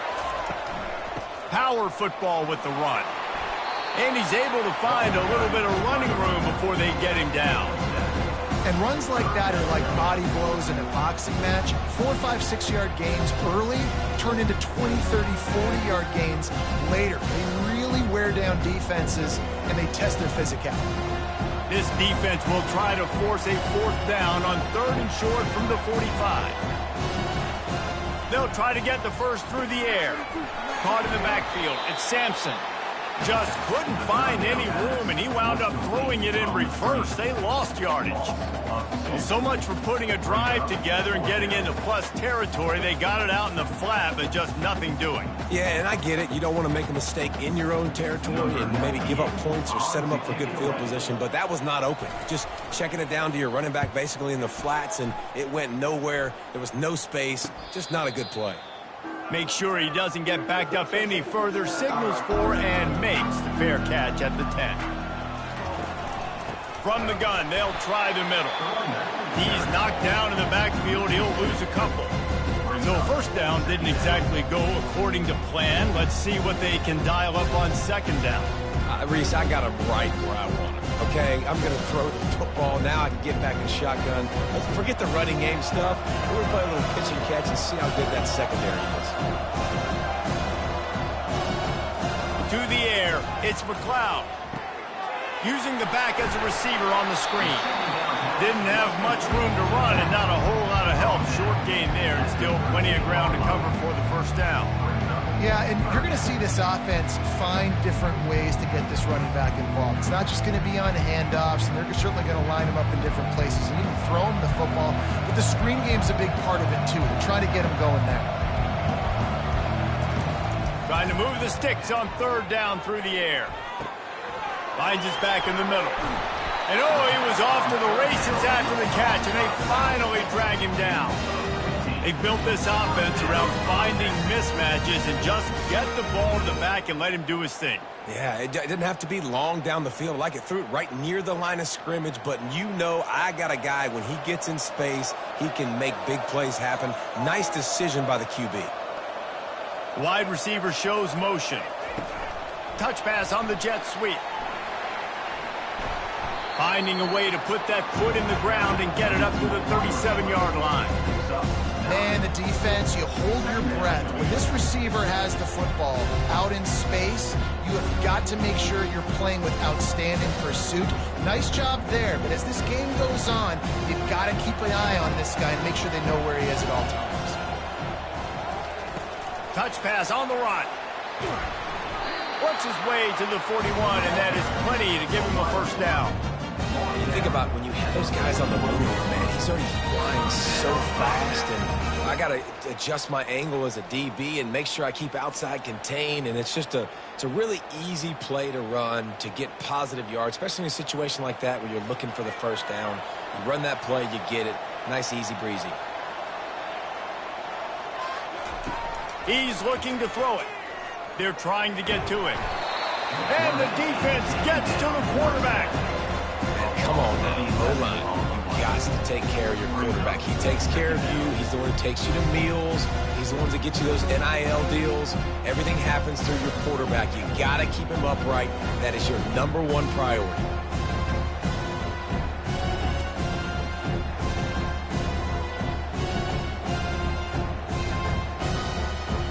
First down sack, pushes it back. Now it's second down.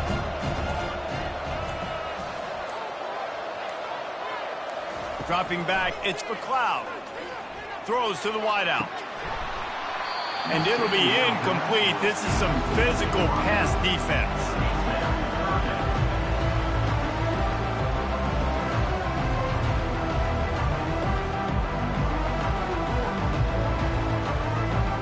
It'll take some work to get to the sticks. It's 3rd and long from the 30. Wide receiver now comes in motion. They'll run it out of the shotgun. Timeout is called, and it's the defense wanting to make sure that everyone's on the same page for this big down. Stopping the run is about physicality. It's about I'm bigger than you. I'm stronger than you up front. Really nice job by the defense, showing their strength, bowing up, stuffing the run. He only needs a sliver of daylight. That's a perfect example of not settling for a fair catch. Pick up whatever yardage you can and help out the offense. Fires to the wideout. Complete to the right. And they exploited that soft spot, and they get it down to the 35. Well, Reese, you and I were talking about this before the game. How is this defense going to be able to deal with all the speed they have offensively? You saw them just rip off a big play. And, Jesse, now their head's spinning just a little bit. Give up a big chunk play, and it's right back at them. They'll snap it on first down from the 35. He's going to pass. And it goes through his hands. Oh, he had an explosive play right there for the taking, but couldn't reel it in. Well, on defense, they know that this offense is going to try and take shots. They're going to try and keep their secondary players in a position to make these types of plays. Good job on the back end forcing that incompletion. Dialing up a second down pass play. Time to take a shot. Makes the catch. They will score! Touchdown ball! It's so challenging to stop the middle of the field passes deep down. You stretch me in these zones. I got to run with you in man. It's always a good idea to run those deep posts, and you could tell they saw it all the way. Receiver, quarterback on same page, gets the big touchdown.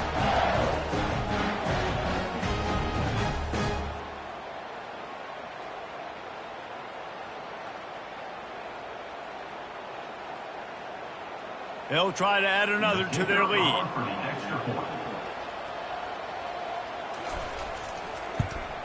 And he's got the extra point, and it's 7-0 to start this one. Quick strike offense on that 3-play scoring drive. And the score comes on a 35-yard pass for 6. So they got the touchdown, now going to put it in the hands of their defense to finish off this half. From inside his own 10, he'll try to help out their field position. Really disciplined job by the coverage unit to get down there and make the stop at the 19. Dropping back, it's McLeod. Quarterback on the move, still looking. He'll try to do it himself. He scrambled forward and got a few and turned that into a positive play. I think he did a really good job, first of all, keeping his eyes downfield. You could see he wanted to throw the football. But when it's not there, don't force it. Tuck it down, get some positive yards. This will likely be the last play of the half. Quarterback wants to throw on second down. Quickly to the tight end. They'll knock him down, and that'll take us to halftime. That's the end of the second quarter. That means it's time to join Kevin and our halftime update. Thanks, Reese. A first half spent in paradise, and in many ways, this Bahamas Bowl has lived up to expectations. And it's been said football is a game of inches, and guess what? Based on the comparison between third down conversion rate today and the average yard per play, how can you argue that? I mean, the low-lying fruit is to look at some of the explosive plays we've seen in panic. But really, this game is going to come down to which team is more efficient when they have the ball and how they play when it matters most. With that said, let's send it back to Reese and the guys for the conclusion of the Bahamas Bowl. The Bobcats will kick it off to start the second half.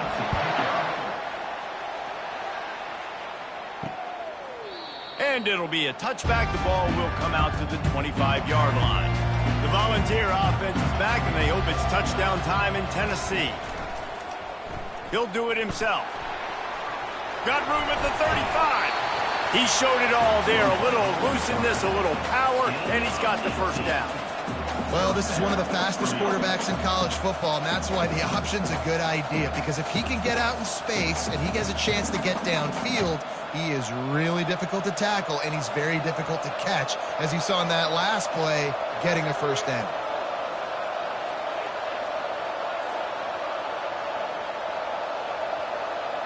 Looking to throw, it's Iamaleava. He looks that one in nicely. Didn't pick up a lot there, moved it forward just a few. It's a nice job running the in route there by the receiver, and the best thing he did after he made his break, he didn't trail and fade away. He actually attacked the football. That's a good lesson for young receivers out there watching. And the Volunteers want to pick up the tempo. The give to the back. And maybe they want to try somewhere else because there is nothing doing in the middle of this defense. Great job by the defense. Everybody firing off the ball, hitting their guys, holding their gaps, running to the football, nowhere to go. Now on third down for this offense.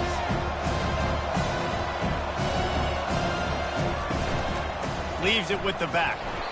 Really tough run there. He got 4. That'll leave him a yard short on fourth down.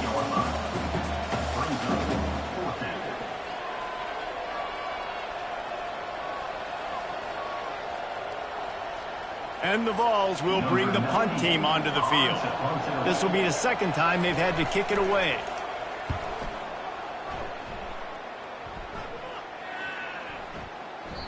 The ball hits at the 5, and it'll go into the end zone for a touchback. Texas State gets the football back, and here comes the offense. From the gun, they'll try to impose their will. They bring him down, and he's going to lose a yard on that one. You see all this movement in football now, all the stint in the defensive line. They're sliding right before the snap, creating confusion for the offensive line. Then they're moving back and stunting. Really good job by the defense. Continue to move, continue to stunt, continue to get in the backfield and make this life hard on this running game.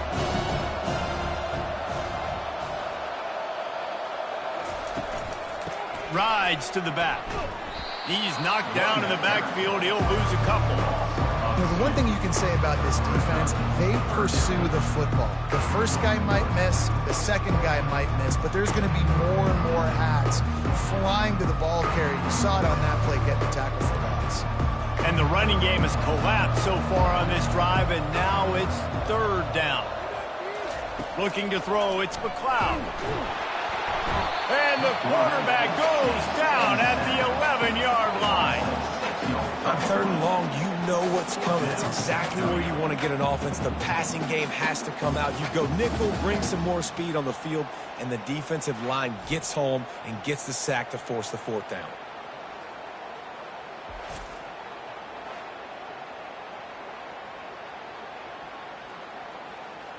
And the Bobcats will line up to punt it away. 3 and out, they got stuck in reverse. They hope the punt can bail them out. Typically, at this spot on the field, you make a fair catch. I'd call that risk-aversive, but it is good field position. To the air on first down. Makes the catch. It's White. And they finally haul him down, but not before the good catch and run. That's a pretty impressive throw, man. That's given me Peyton Manning to Peerless Price memories back when I was watching them, playing against them in college. That was a thing of beauty right there. There's a nice chemistry that this quarterback has with his group of wide receivers, and you see that in the timing of these throws.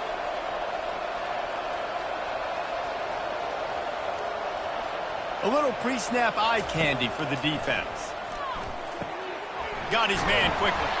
Ripping off a good chunk inside the 25, and they're set up with a first down. And that's just a great individual effort by the wide receiver. He catches this ball way short of the sticks, but because he's able to make the defender miss, now he's able to get the extra yards and turn that into an explosive play. The Volunteers come to the line in the hurry-up.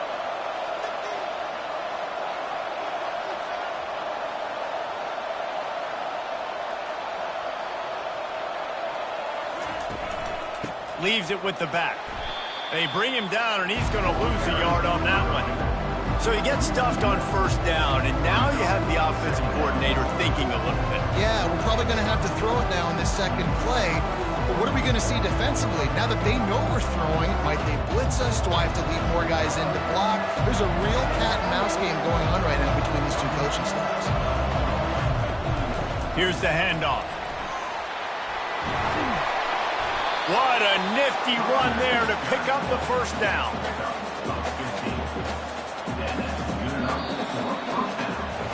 That's the end of the quarter, and Tennessee has the lead.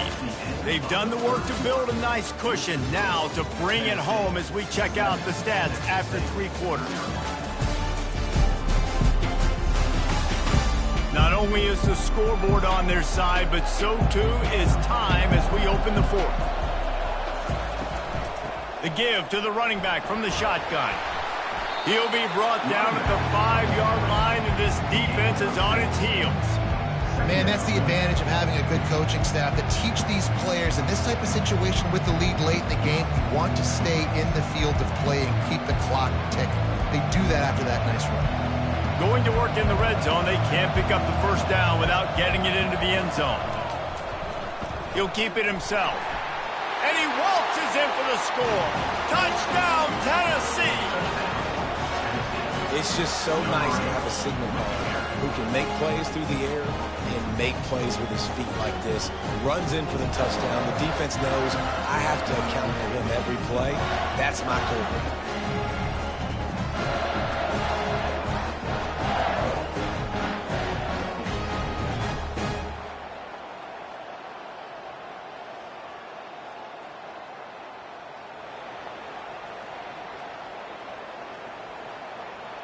Getting set for the point after.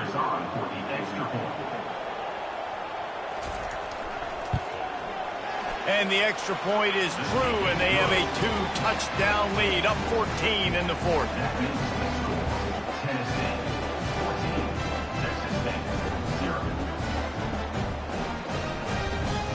Kickoff team is on the field. They'll try to drive this one deep. Here he comes from inside his own 5.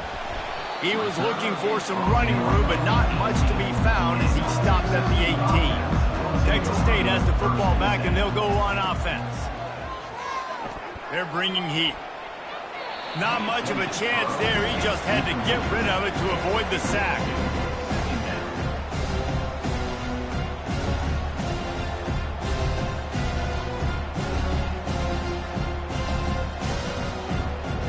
Now 2nd and 10.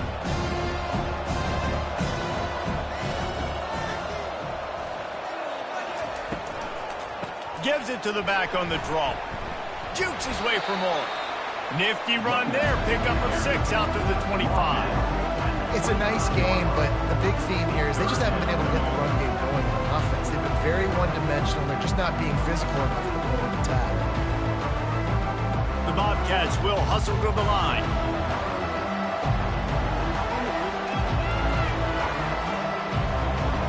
Looking downfield, it's McLeod.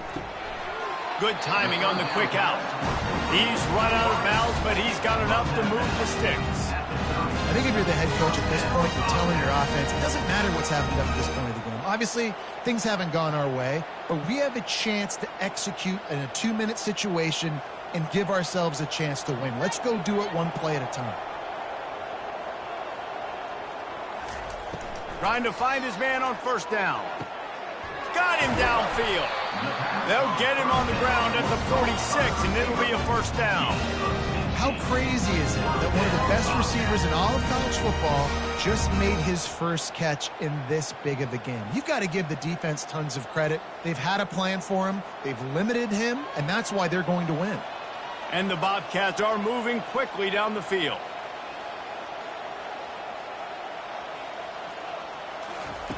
They'll throw it on first down. Gets it out quickly. I'll tell you, I love the play call on first down here. You're just trying to find an easy completion, and the shortest throw on the field, the quarterback is finding your biggest target, and that's the tight end. Nice job. A little bit more to go after that last completion. They'll try to pick it up on second down.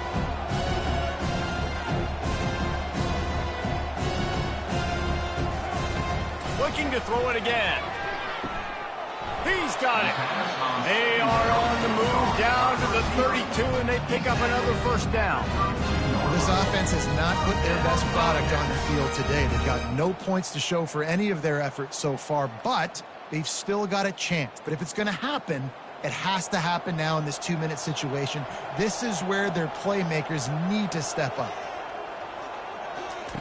Looking to go up top on first down. Give him 6. Touchdown, Bobcats. And I think in the pre-snap, I think both of these guys were on the same page. They had a look defensively that let them know we can pitch this thing way down the field. I'm going to go run under it and make a big play for it. Yeah, and when I'm the receiver, I'm like, I'm open, right? I'm going straight down the field. Throw me the football. I got the speed. I can beat this guy. You can tell they've done that so much in practice. They knew it was second nature, and they executed it perfectly. My philosophy on going for 2 is only when you have to. Quick pass on the fly motion. He's not quite going to get there, and the try for 2 fails, and they are unable to cut into this lead any further. About to kick it away after scoring the touchdown.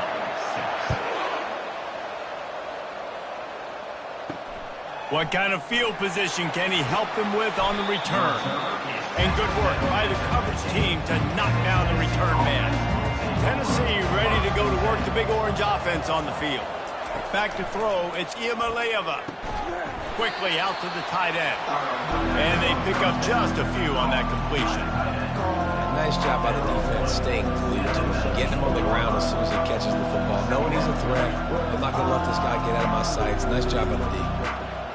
We've reached the 2-minute warning in this offense, trying to milk this clock and keep time on their side.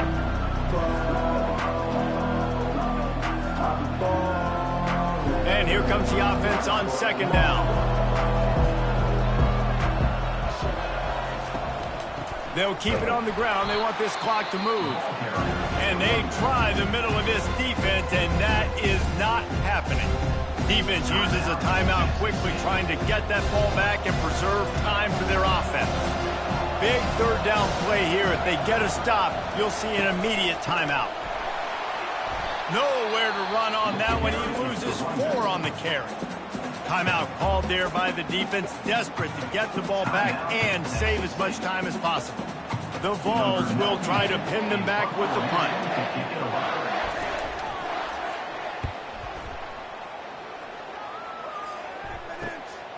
Looking for a block. It's Wilson. The solid return there offsets some of the punt yardage and really sets up this offense nicely. Texas State gets the football back, and here comes the offense. He wants to throw. Got away from trouble and got rid of it. Back open in the middle. And he's brought down after a nice gain. And it was the defense that got this started, right? They were the ones who got the stop, forced the punt, gave it back to the offense, who now just picked up a nice completion. You win as a team, but give the defense credit for getting this thing going. All the way down at the 33-yard line, it's 1st and 10. The quick out. He's run out of bounds, but a big play on that one, and it'll be a first down.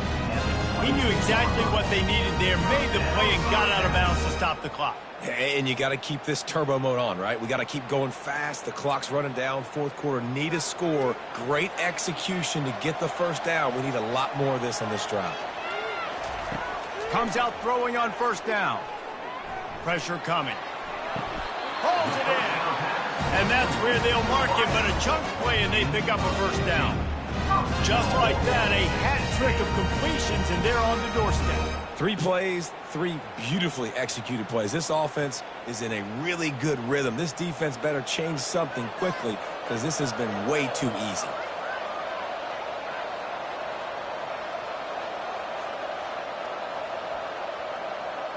Looking downfield, it's McLeod. He's got it in the end zone. Touchdown, Texas State. And this is obviously a no-brainer. Great job by the offense, great execution. Inside of 2 minutes, you've got to go for 2. You've got to dial up this play, try to tie this football game up. What's your favorite 2-point play? Dial it up, and let's tie this game up.